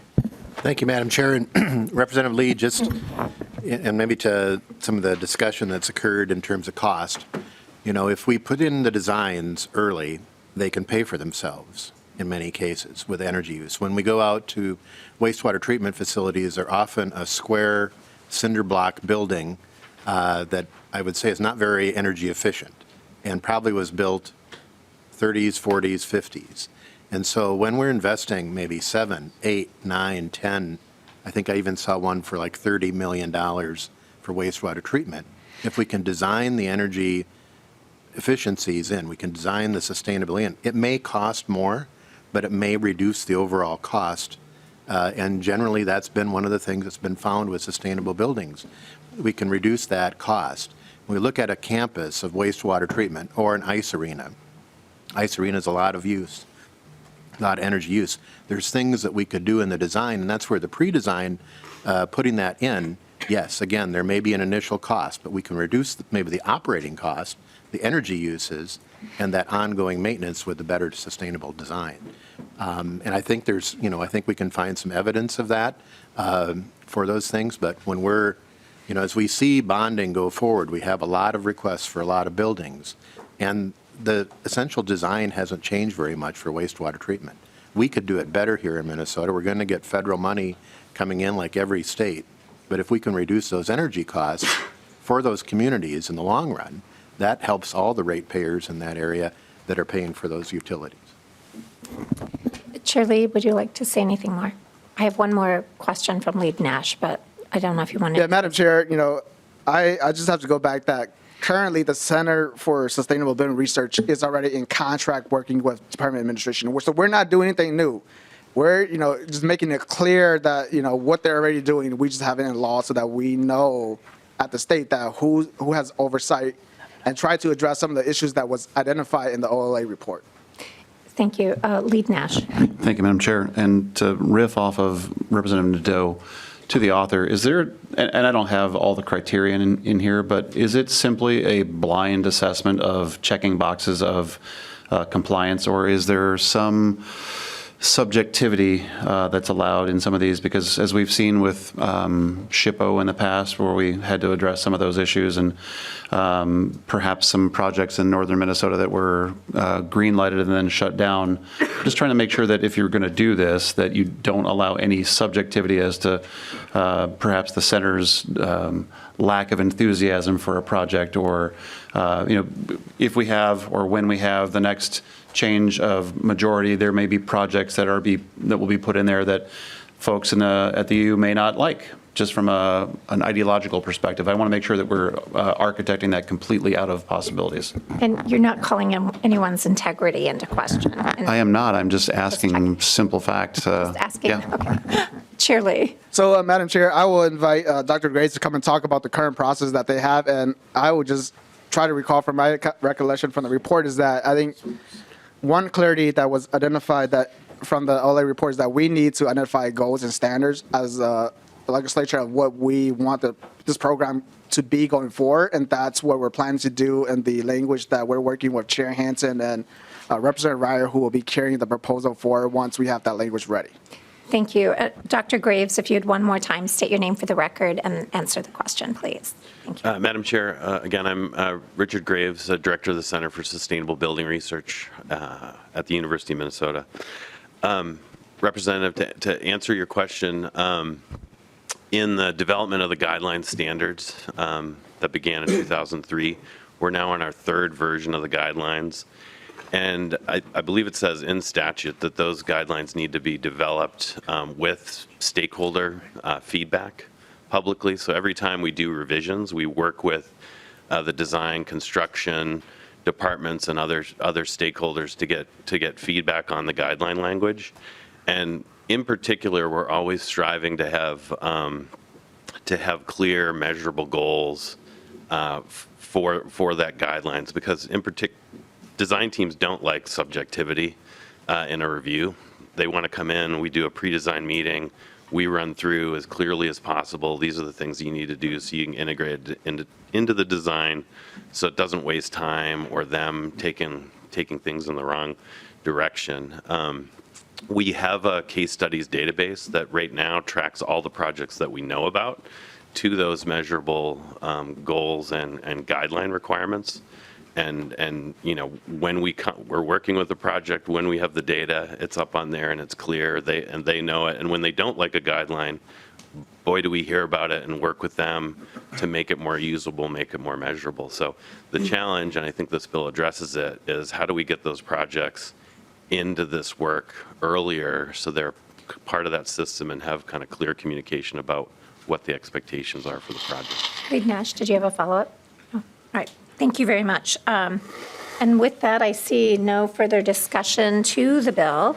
So I will renew my motion that House File 32, as amended, be re-referred to capital investments. A roll call having been requested, I will ask that you please take the roll.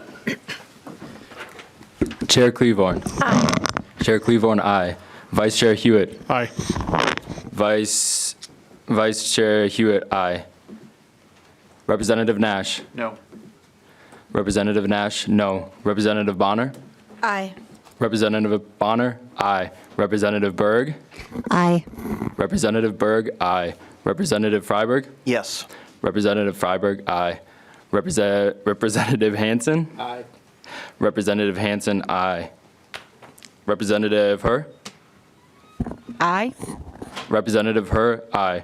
Representative Joy. No. Representative Joy, no. Representative Koznick. No. Representative Koznick, no. Representative Nadeau. No. Representative Nadeau, no. Representative Newton. Aye. Representative Newton, aye. The ayes are 8 and the nays are 4. With 8 ayes, 4 nays, and 1 excused, the motion prevails, and House File 32, as amended, is re-referred to the Capital Investment Committee. Chair Lee, you have one more bill. Thank you so much for being with us. That is House File 1133. I will move that House File 1133 be re-referred to the Capital Investment Committee. Would you like to speak to your bill or go straight to the amendment? Madam Chair, I'd like to speak to the bill since the amendments are not mine, and then we could take. Awesome. All right, please proceed with your testimony. Thank you, Madam Chair and committee members, for the opportunity to present House File 1133, which is a bill to help nonprofits and projects that are exempted from the state pre-design requirements that we discussed in the previous bill throughout the capital budgeting process. The bill appropriates funding to MNB to increase their capacity to proactively raise awareness about the capital budget process and to provide technical assistance around the requirements that are associated with receiving general fund or GO bonds funding for capital projects. The bill also requires the funded staff to provide technical assistance for those small projects that are exempt from having a pre-designed plan. And so, Madam Chair, the appropriations is also to increase MNB's capacity to coordinate with other state agencies on capital-related appropriations around the administration of grant agreements, programs, and technical assistance as governed by the provisions of Statute 16A and other applicable laws and statutes. And with that, I'll turn it over to my testifiers before we proceed to amendment. All right, and we have then Kristen Salkas.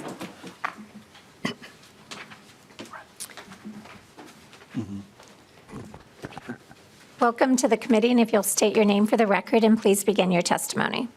Thank you. My name is Kristen Salkas. Good morning, Madam Chair and members of the committee. I'm an architect at Perkins & Will. Our firm engages in many public projects, including those that use the state bonding as a process. As a designer who focuses in higher education and lab design, I have experience with publicly funded projects myself. I'm here on behalf of the AIA, the American Institute of Architects Minnesota, which represents more than 2,300 architecture and design professionals around the state. We would like to voice our support for House File 1133. As was mentioned earlier, there is an art and science to the bonding process. And as it stands now, we have a group of practitioners, agencies, and other publicly funded entities that are well-versed in the bonding process and can do it efficiently and consistently. However, if we want to expand that core to include a wider variety of entities from cities and counties who don't often do bonded projects to nonprofits, developers, and design professionals from the BIPOC and Native communities that do not necessarily have the same access to the bonding process, we need to provide more resources to support their success. In addition, we believe that providing technical assistance to projects early in the planning stage can lead to more complete and accurate project proposals and better project outcomes, especially for those smaller projects not required to do a pre-design. Public projects have unique aspects to them, from the financing to the application to the execution, and navigating the process can be a challenge for those not experienced in it. Ensuring there is capital budget staff with knowledge in areas like SB 2030 compliance and the construction and design disciplines will help head off the kinds of problems that eventually cost a project more time and money. Our goal for the capital budget process is to be accessible, efficient, and equitable, so it results in sustainable and enduring buildings and infrastructure all over our state. By providing MMB with the resources so their staff can rise to meet this challenge is a good use of the modest funds requested. As we as design professionals do as much as we can to support the development and skills and expertise among more of our colleagues.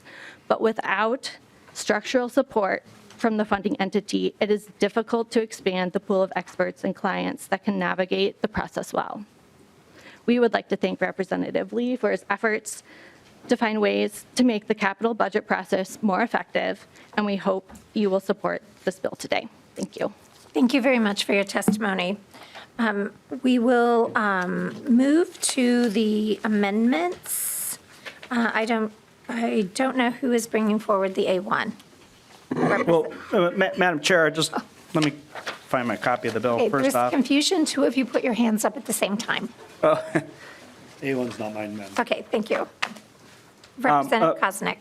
More of a inquiry at this point is, this has a blank appropriation, and again, my question, as similar to the previous bill, just want to double check that we do not have a fiscal note.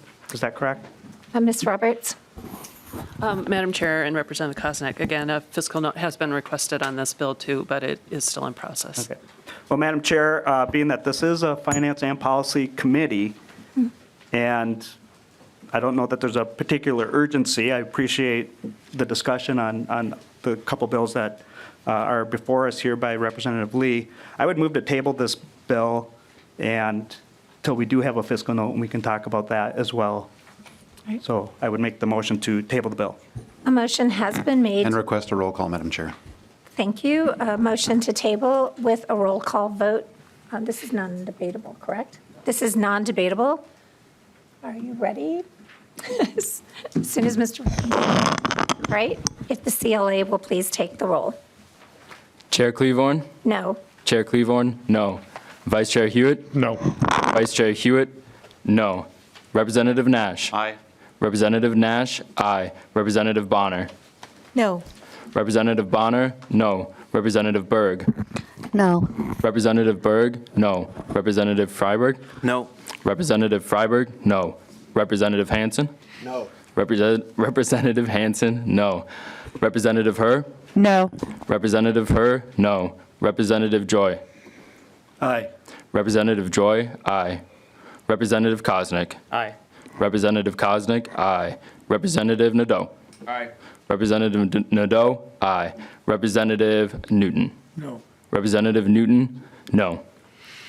with 8 noes and 4 ayes. With 4 ayes, 8 nays, and 1 excused, the motion does not prevail and the bill is not tabled. Back to the A1. I'm not sure that the A1 is formally before us. Representative Koznick, did I hear a motion for you to bring the A1 forward? Madam Chair, I would move the A1 amendment, please. Thank you. Would you like to discuss the A1? Yes, I'm trying to go through the chair as much as I can Thank remember. you so much. I appreciate that, Representative Koznick. Yeah. This is an amendment that would just add a little bit more transparency and accountability in the grants that we do. And I can kind of go through it, but basically that we must evaluate the grant's performance on the grants at the time that the overall grant is terminated within 90 days. This is part of the legislative auditor's recommendations to add more accountability in that. And specifically, the report would notify the legislature if additional conditions were placed on the grant as part of the review process. More specifically, of concern to taxpayers would be whether any waste, fraud, or abuse concerns were associated with the grant process. We've heard a lot about fraudulent activity and taking advantage of a lot of the grants, and so I think that's important. If there's any termination of the grant process, any reasons why that would happen. Also give us a status, I think as the capital investment chair, status of any capital projects, status of monitoring of any financial reconciliation results, that would be important, and any significant changes that arose during the grant process, and again, status of any financial or audit concerns involving the grantee. And so I hope it's a friendly amendment. A lot of the bills that you've brought forward today, Chair Lee, are to clarify and strengthen the bonding process, and I appreciate that. I know you take your role as the chair of that committee seriously, and it's a big responsibility. And so I hope you take this as a friendly amendment, that if we proceed with this bill, that we are including some of the recommendations and certainly being held accountable to the taxpayers for the projects that we do. Thank you, Representative Koznick. Chair Lee. Madam Chair, so to the amendment, I appreciate Representative Koznick bringing this forward. I don't dispute the goal of the amendment, but I would ask members to vote no. And I would say that as the amendment is drafted, I don't know if this is the intent of the author of the amendment, but this will apply for local units of government and nonprofits. And if we are to proceed forward with this is going to have costs to the agency to actually do the work. And to your point about, having a fiscal note, I think that it would be prudent for us if we wanted to, proceed with this, that actually introduce this as a bill. And I will work with you on this to make sure that if the intent is to look at local units of government and nonprofits, that we get an accurate count of how much this will cost. Or if the intent is just to look at nonprofits, then we need to make it clear in the language as we move forward, Madam Chair. Thank you. Any further discussion? Representative Koznick. Yeah, thank you, Madam Chair. And Representative Lee, I'm glad that you see the value of this. The process is you introduce a bill with the known cost. We discuss the merits of that bill, may have amendments, it gets re-engrossed, and then we update the process. So rejecting it on the merit that it doesn't have a fiscal cost by an author that is bringing forward a bill with no fiscal cost is a little bit troublesome. But if you agree with the intention here, as the author has stated, you should be voting for the amendment. Thank you. Thank you. And members, I will say that the process is that the chair brings the bill, we discuss the bill, an author drafts an amendment, we talk about the amendment, and then we vote on the amendment.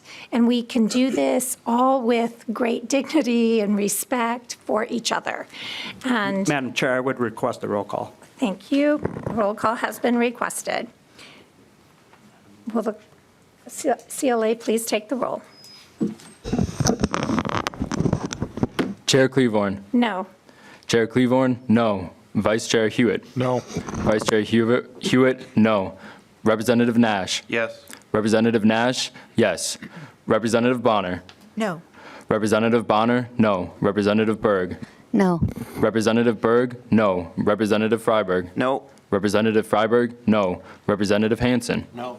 Representative Hansen, no. Representative Herr. No. Representative Herr, no. Representative Joy. Yes. Representative Jess, yes. Representative Koznick. Yes. Representative Koznick, yes. Representative Nadeau. Yes. Representative Nadeau, yes. Representative Newton. No. Representative Newton, no. Madam Chair, 8 nays and 4 ayes. With 4 ayes, 8 nays, and 1 excuse, the motion does not prevail, and the A1 is not adopted. We have an amendment before us, and that is the A2. Who's bringing the A2? I'll move it, Madam Chair. Is that you, Representative? I can't ever see you because of the researcher. I apologize. Representative Nadeau, would you like to speak to the amendment? I would, thank you. And Representative Lee, again, thank you for bringing this. I think the intent here is really, really good in trying to expand more opportunities for more organizations to get involved in capital budgeting. This bill, this amendment is not crafted perfect. And so what I want to do is I want to introduce the idea to you of what we're trying to do here. And hopefully, and I'm going to withdraw this amendment after the discussion because I think it doesn't fit perfectly as it is. But I want to introduce the concept, and hopefully I can work with you on this. So ultimately, what we're doing here in this amendment is asking that site visits be that the administration and maybe the University of Minnesota do site visits, and they possibly do this now on some of these projects.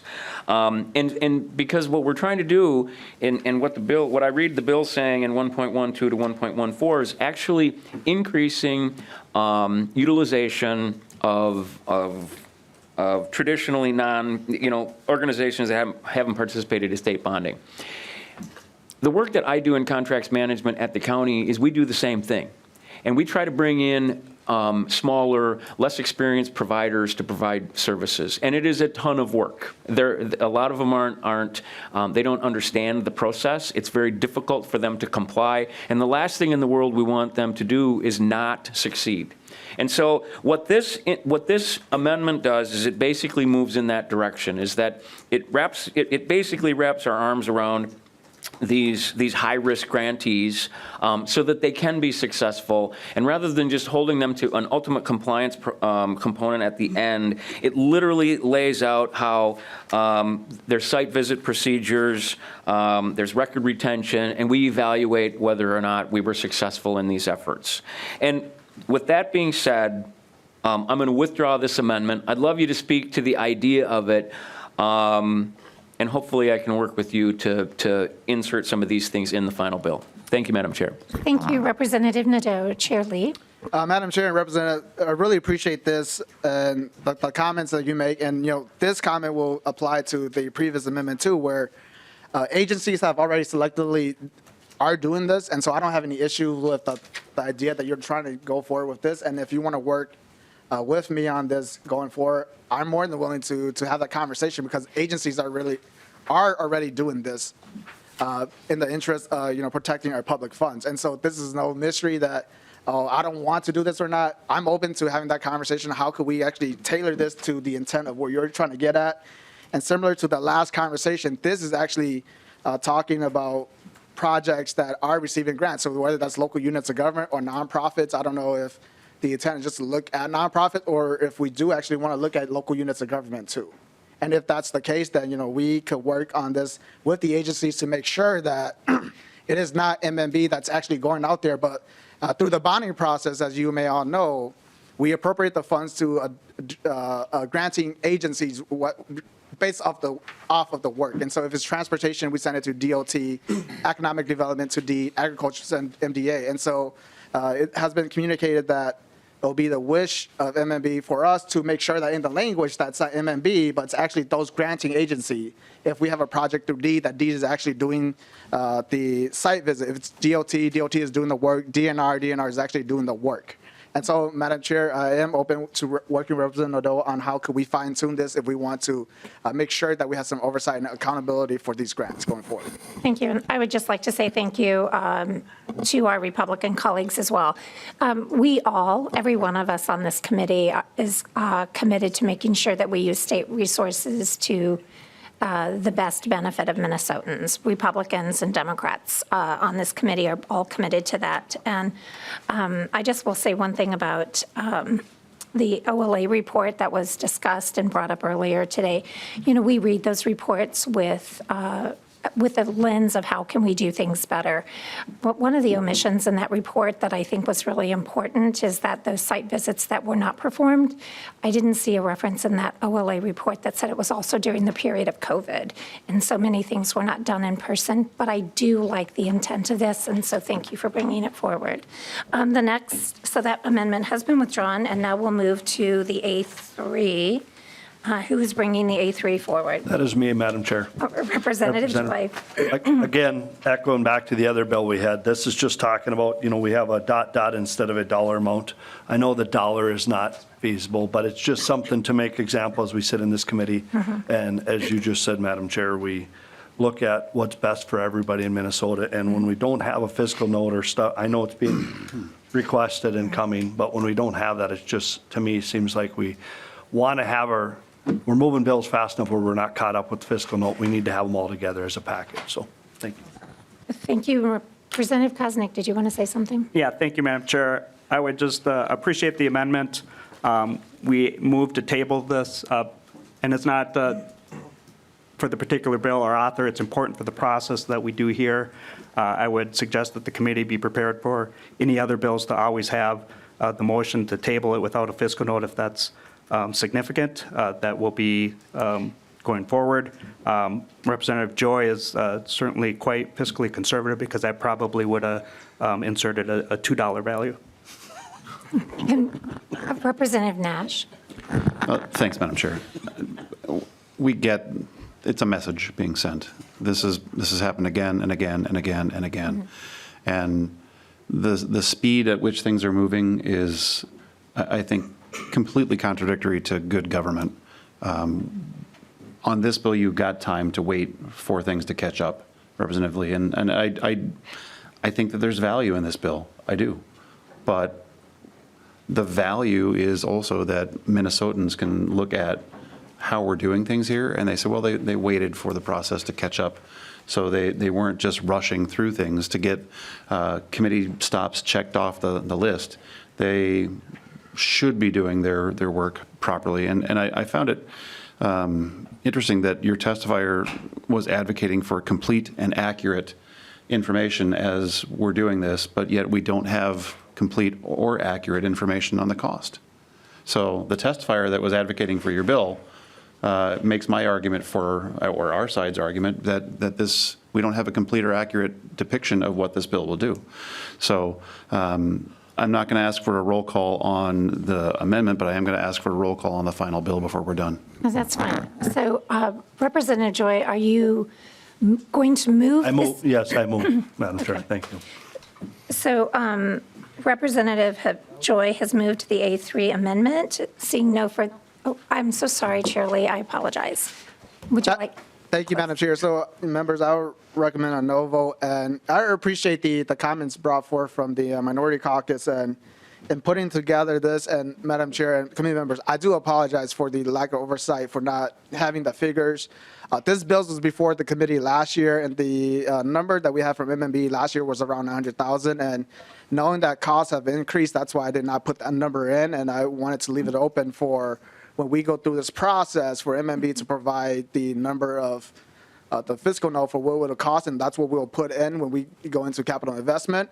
And understanding that this is a new committee with new chair, new members on, the ballpark figure that we have last year of this exact bill in the committee was around 900,000. And so the expectation and in connecting with MNB briefly yesterday, it was around that same number too. And so I don't want to talk ballpark, but Madam Chair, just want to say that this bill did have a fiscal note last year that cost around 900,000, and the expectation is that that will be the figure when we get into capital investment once we get the fiscal note back from the agencies on that. Thank you very much. And with that, I'm going to recommend a no vote for the same reason that I recommended a no vote last time, that $1 in the bill is not really transparent to the public. So with that, all those in favor of the A3, please say aye. Aye. Those opposed, please say no. No. The motion does not prevail, and the A3 is not adopted. A roll call do you have any further? Okay. A roll call has been requested. Lead Nash, is there any further discussion on the bill, or, okay. Well, actually, Madam Chair, I had a comment question.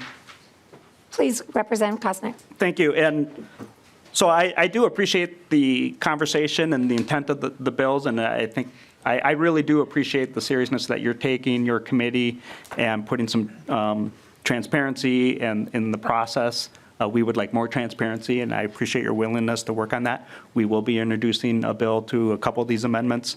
But I guess more of the question is, so the main task in the first year of the biennium is to put together a budget.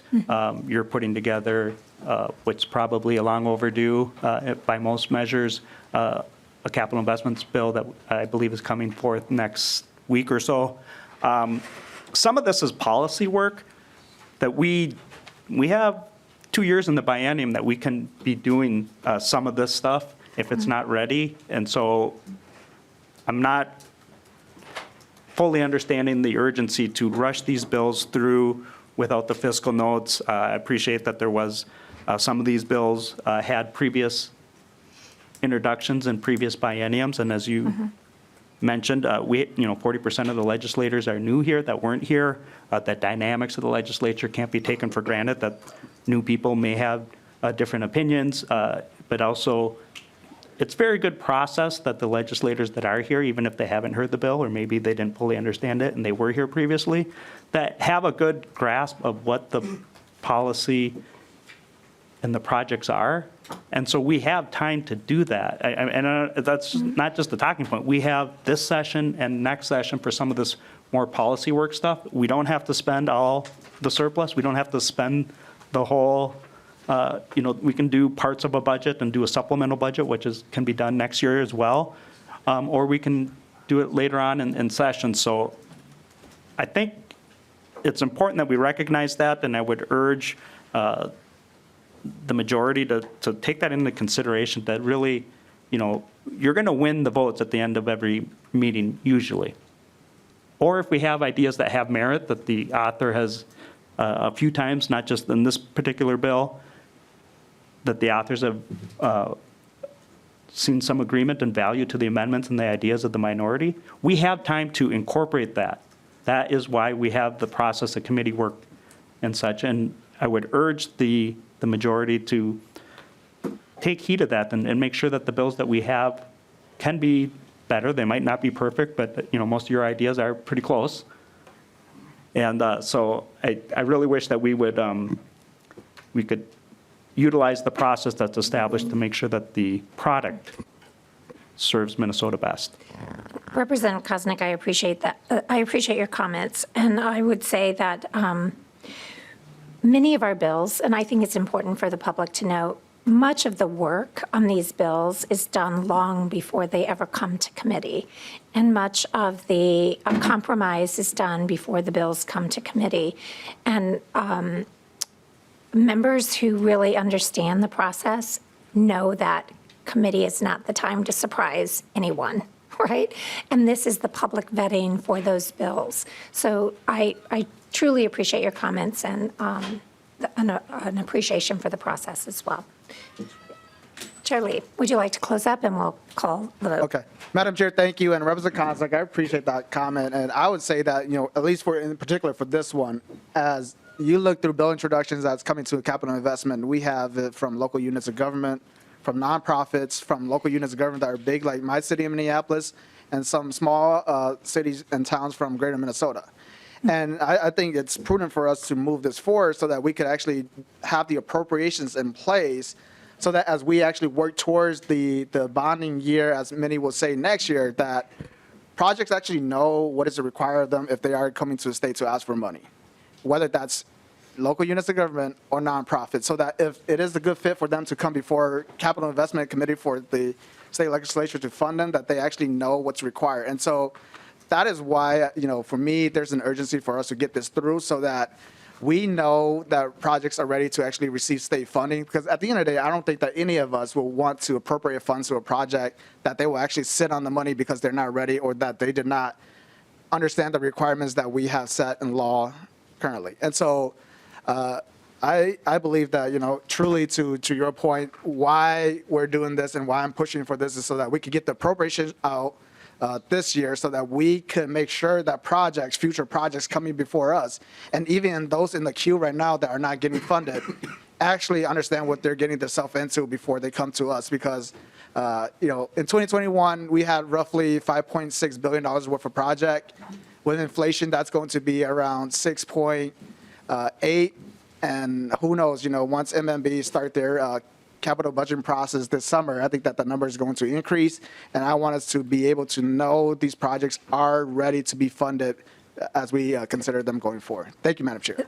Thank you, Chair Lee. And with that, we'll do the roll call. Will the CLA please take the roll? Chair Klevorn. Aye. Chair Klevorn, aye. Vice Chair Huot. Aye. Vice Chair Huot, aye. Representative Nash. No. Representative Nash, no. Representative Bahner.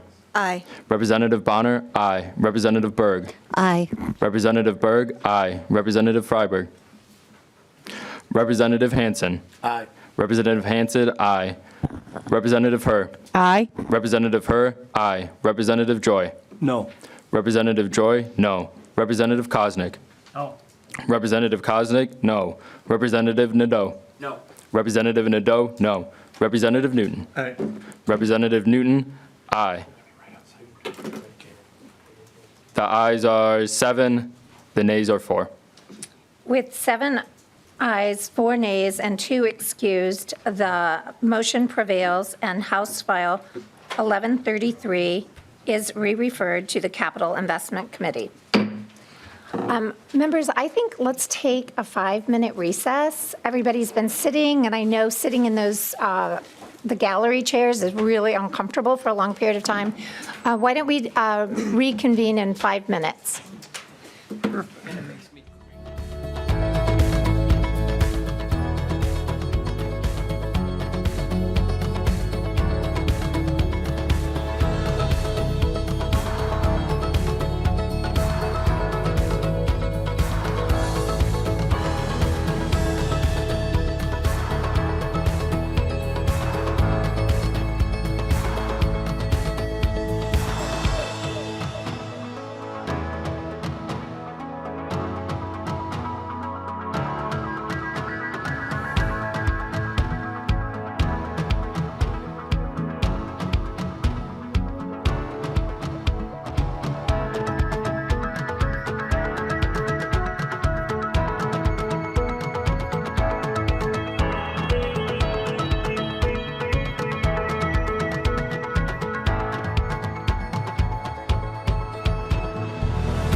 Next up on the agenda is House File 2053. Representative Bahner, would you like to move that 2053 be re-referred to Ways and Means? Yes, thank you, Madam Chair. I would like to recommend that House File 2053 be re-referred to Ways and Means. All right, the bill is before us. Would you like to, I understand you have an author's amendment, the A1. I do. Madam Chair, I would like to move the A1 before the committee. Okay, and would you like to say what the A1 does? I would.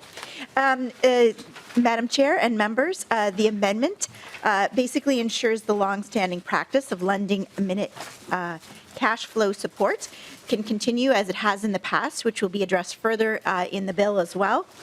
Specifically, the removal of the amount provides more flexibility as rapidly evolving technology, unfortunately, is often subject to some inflationary pressures, allowing it to be a little bit more easily adjusted without continuous legislative adjustments over time. In short, cash flow is a temporary loan to facilitate the flow of cash that's paid back. It's a good policy to allow us a little bit of continuity without the need for policy intervention for items that will have a budget impact that is actually budget neutral. Thank you very much. Is there any discussion to the A1? Seeing none, all of those in favor of adopting the A1, please say aye. Aye. Any opposed? Hearing none, the A1 is adopted. And we have a series of other amendments. Lead Nash, if you would like to discuss our agreement or whatever. Thank you, Madam Chair. The amendments were drafted and offered before you and I had a chance to catch up with one another and talk. It is the guts of a bill that I have introduced that you have agreed to give me a hearing on, and hopefully we can get that scheduled soon. There are some things that I know that are in there that MNIT does support, and I think there are some things that are in there that MNIT wants to talk further about. But as somebody who was the author of the Cloud First bill, and Representative Bahner, I believe you were a co-author on that with me, there are some things about how we're doing cloud that I think that some reporting would benefit, but we will not be offering these at this time because you and I agreed to get my bill a hearing, and hopefully we can get that put on a calendar so we can move forward on that, but we will not be offering those at this time. Okay, so I see no more amendments. We will move to the discussion of the bill of 2050. Oh. Well, yes, please present 2053 as amended. Thank you, Chair Bahner. Thank you, Madam Chair. I'm basically going to walk through the bill, but House File 2053 contains updates to minutes enabling statute, Minnesota Statute Chapter 16E. It can that continue to modernize the language to align it with current business practices and align with contemporary IT industry approaches. The bill also incorporates enhancements to the Information and Telecommunications account that implement Technology Advisory Council and implements, Technology Advisory Council recommendations to support this product-based funding and mitigation and mitigate business and cybersecurity risks. Combined, these changes continue the evolution of MNIT services and further the agency's mission to deliver an innovative digital government that works for all. So I'll briefly just kind of walk through what's in the bill here. In the lines 1.11 through 1.12, we have clarifying language that emphasizes MNIT's role as a partner with the executive branch activity, or agency. 8.18 through 120 provides MNIT with explicit authority in alignment with other cabinet agencies to appoint a deputy and assistant commissioners. No additional positions are created as a result of this change. It's just merely an alignment. 2.14 through 2.15 eliminates the now obsolete North Star portal and strikes out outdated responsibilities to develop North Star comprehensive online portal, and provisions are added in the early days of the internet that envisioned a front page to state government, which is now essentially min.gov today, and North Star no longer exists. 3.3 and 3.14 update statutory language to align with contemporary IT nomenclature. 3.14 and 3.15 adds clarity in the language that it has authority to set policies and standards for project management.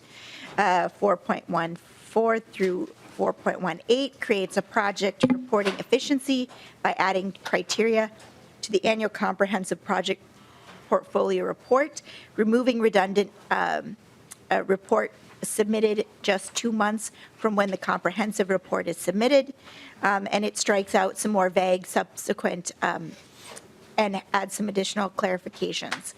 413, 414, and 427 are minor changes to add life cycle management to responsibilities and clarify the state CIO may transition products, services, and projects to end of life when necessary. 5.21 updates outdated terminology, moving from master to a strategic plan, which aligns statute to current practice of developing a strategic plan to guide IT services and systems. 6.3 through 6.4 adds services to the list of components that may be acquired to protect data and systems in the agency's network. 2 more, 6.15 through 6.20 provide statutory authority for cash flow assistance. This is the one mentioned earlier in the amendment. The budget proposal introduced each biennium because of the delay between when MNIT procures the products or services for agencies and when MNIT actually collects payments for these goods. This provision is budget neutral as MNIT pays back these funds, and it is essentially a wash. 6.26 through 6.27 and 7.6 implements the Technology Advisory Council recommendations to enhance the information and technology accounts, sometimes referred to as Odyssey funds, to support product-based funding and mitigate business and cybersecurity risks. This too is budget neutral, as this is basically a set aside of current funds that already exist. And with that, I do have with me today Deputy Commissioner Eichten from MNIT here for any questions or clarifications on the bill. All right. No testimony, just questions and clarification. All right. Thank you, Mr. Eichten. Deputy Commissioner Eichten, for being with us today. Did you want to testify? Okay. All right. Members, do you have any discussions to this bill? Representative Nadeau. Thank you, Madam Chair. I just have one question, and I'm sorry, I'm not very familiar with this part of state government. But in line 6.19, it talks about funds, and I know that there's a time frame between when MNIT gets paid from departments, and so, but it says the funds will be repaid with interest by the end of the closing period. Who's getting paid back? Is it MNIT's getting paid back, or it's the Department of Administration that's getting paid back, or? Deputy Commissioner Eichten. Madam Chair, Representative Nadeau, for the record, John Eichten, MNIT Deputy Commissioner, and thank you to the bill author for moving this forward. In response to your question, it is the statutory general funds that are paid back via MMB from MNIT. So the cash flow assistance that's provided to MNIT comes from those statutory general funds and must be repaid with interest before the hard close of the biennium. Representative Nadeau. And just one follow-up. I know that it used to say up to 60 million, and I totally get we got rid of that. What in general is there a general amount that the department needs? Deputy Commissioner. Madam Chair, Representative, in general, the past few biennium, that cash flow assistance loan has hovered around 50 million. Cash on hand right now, we have about 35 million, so we're leveraging about 15 million of the cash flow assistance at the current moment. It varies day by day, though, based on cash on hand. Thank you, Madam Chair. Thank you, Representative Nadeau. Is there any other question or discussion to the bill? Okay, seeing none, there are no further amendments to this bill, so I will ask Representative Bahner if you will renew your motion that House File 2053 as amended be re-referred to Ways and Means. Thank you, Madam Chair. That is my motion to have House File 2053 be re-referred as amended to Ways and Means. All those in favor, please say aye. Aye. Opposed? Hearing none, the motion prevails, and House File 2053, as amended, is re-referred to Ways and Means. Next, we have House File 1960, Representative Bahner. That's also your bill. Would you like to move that House File 1960 be re-referred to the General Register? Thank you, Madam Chair. It is my intent to have House File 1960 referred to the General Register. Thank you. The bill is before us. Would you like to speak to the bill? Thank you, Madam Chair and members. The bill before you today is a bicameral and bipartisan, and I want to thank Representatives Nash, Elkins, Senators Wicklund, Curran, and Lucero, who have all supported this bill within a previous cycle, and for the full support of the IT caucus membership. I also want to acknowledge an earlier draft of the bill, Representative Nash, which formed the foundation of our work with MNIT, as well as thanks to Commissioner Tomes, Deputy Commissioner Eichten, and our Chief Information Security Officer. This bill represents the recommendation of the Technical Advisory Council in 2020, formerly the Governor's Blue Ribbon Council on IT, and is currently supported by Homeland Security and the National Institute of Standards and Technology, or NIST. The bill is simple, and it designates IT infrastructure as critical infrastructure. It clarifies in crisp detail the inclusion of a cyber attack as an intentional attack on critical infrastructure. This distinction provides the state two main advantages.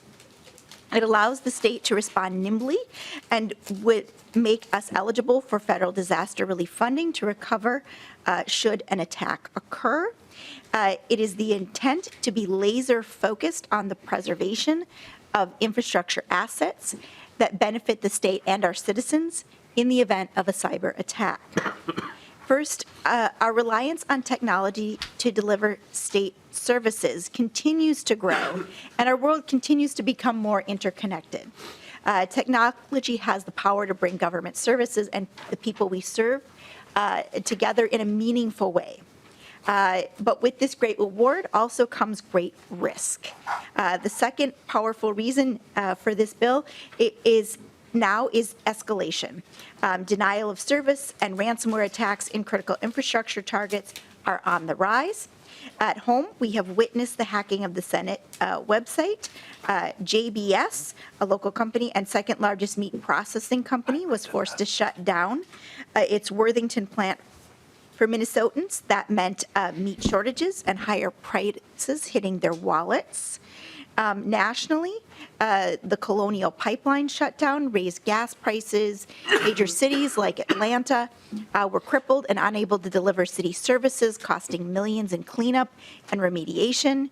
The Virginia legislature had a ransomware attack that was perfectly timed exactly 1 month before session to inflict maximum disruption to the state and its lawmakers.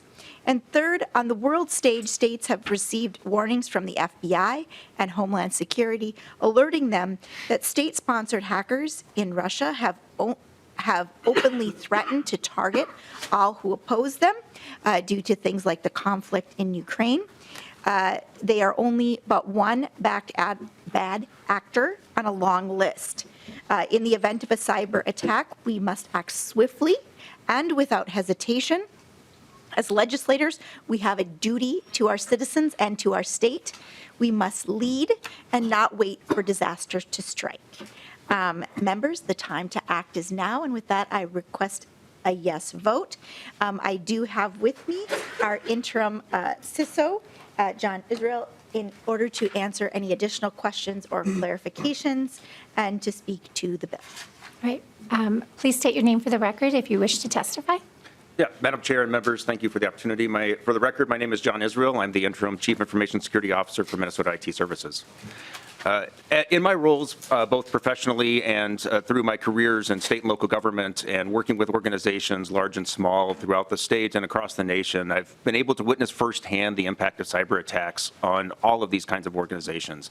The threat is real, the threat is persistent, the threat continues to evolve. Having the tools and capabilities in the toolbox for the state to quickly respond to these events is is key for a quick response.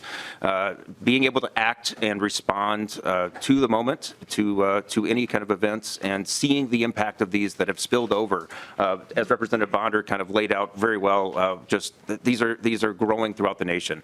Testifiers earlier today were presenting the impact of hacking on systems and events, and an impact that they had with ransomware and other activities. We've seen this throughout the state. We've seen this across the nation. We could see these threats continue to kind of evade defenses and grow to the potential that they could be a large-scale attack or a large-scale event that exceeds the capacity or capabilities of local governments. Thank you very much, and we appreciate the great work that you do for the state and for all Minnesotans. Lead Nash, do you have a comment? Yeah, thank you, Madam Chair. I'm glad that we're finally getting this bill here. I drafted it initially back when we were in the majority. And at the time, and I believe still, we are the only state now that will have declared our IT infrastructure as critical infrastructure, because it is. And I presented this at several other organizations. I sit on the Cybersecurity Task Force for NCSL, and I presented this to NASCIO as well, the National Association of State CIOs. And everyone's head sort of exploded because they had never thought of declaring this as critical infrastructure. But the argument behind doing this is if you imagined a Minnesota without the things that we have available for people to interact with government that are done electronically, you're left with a very small number of things. You can drive down here and do some things on paper, but the amount of things that are not built that way are profound.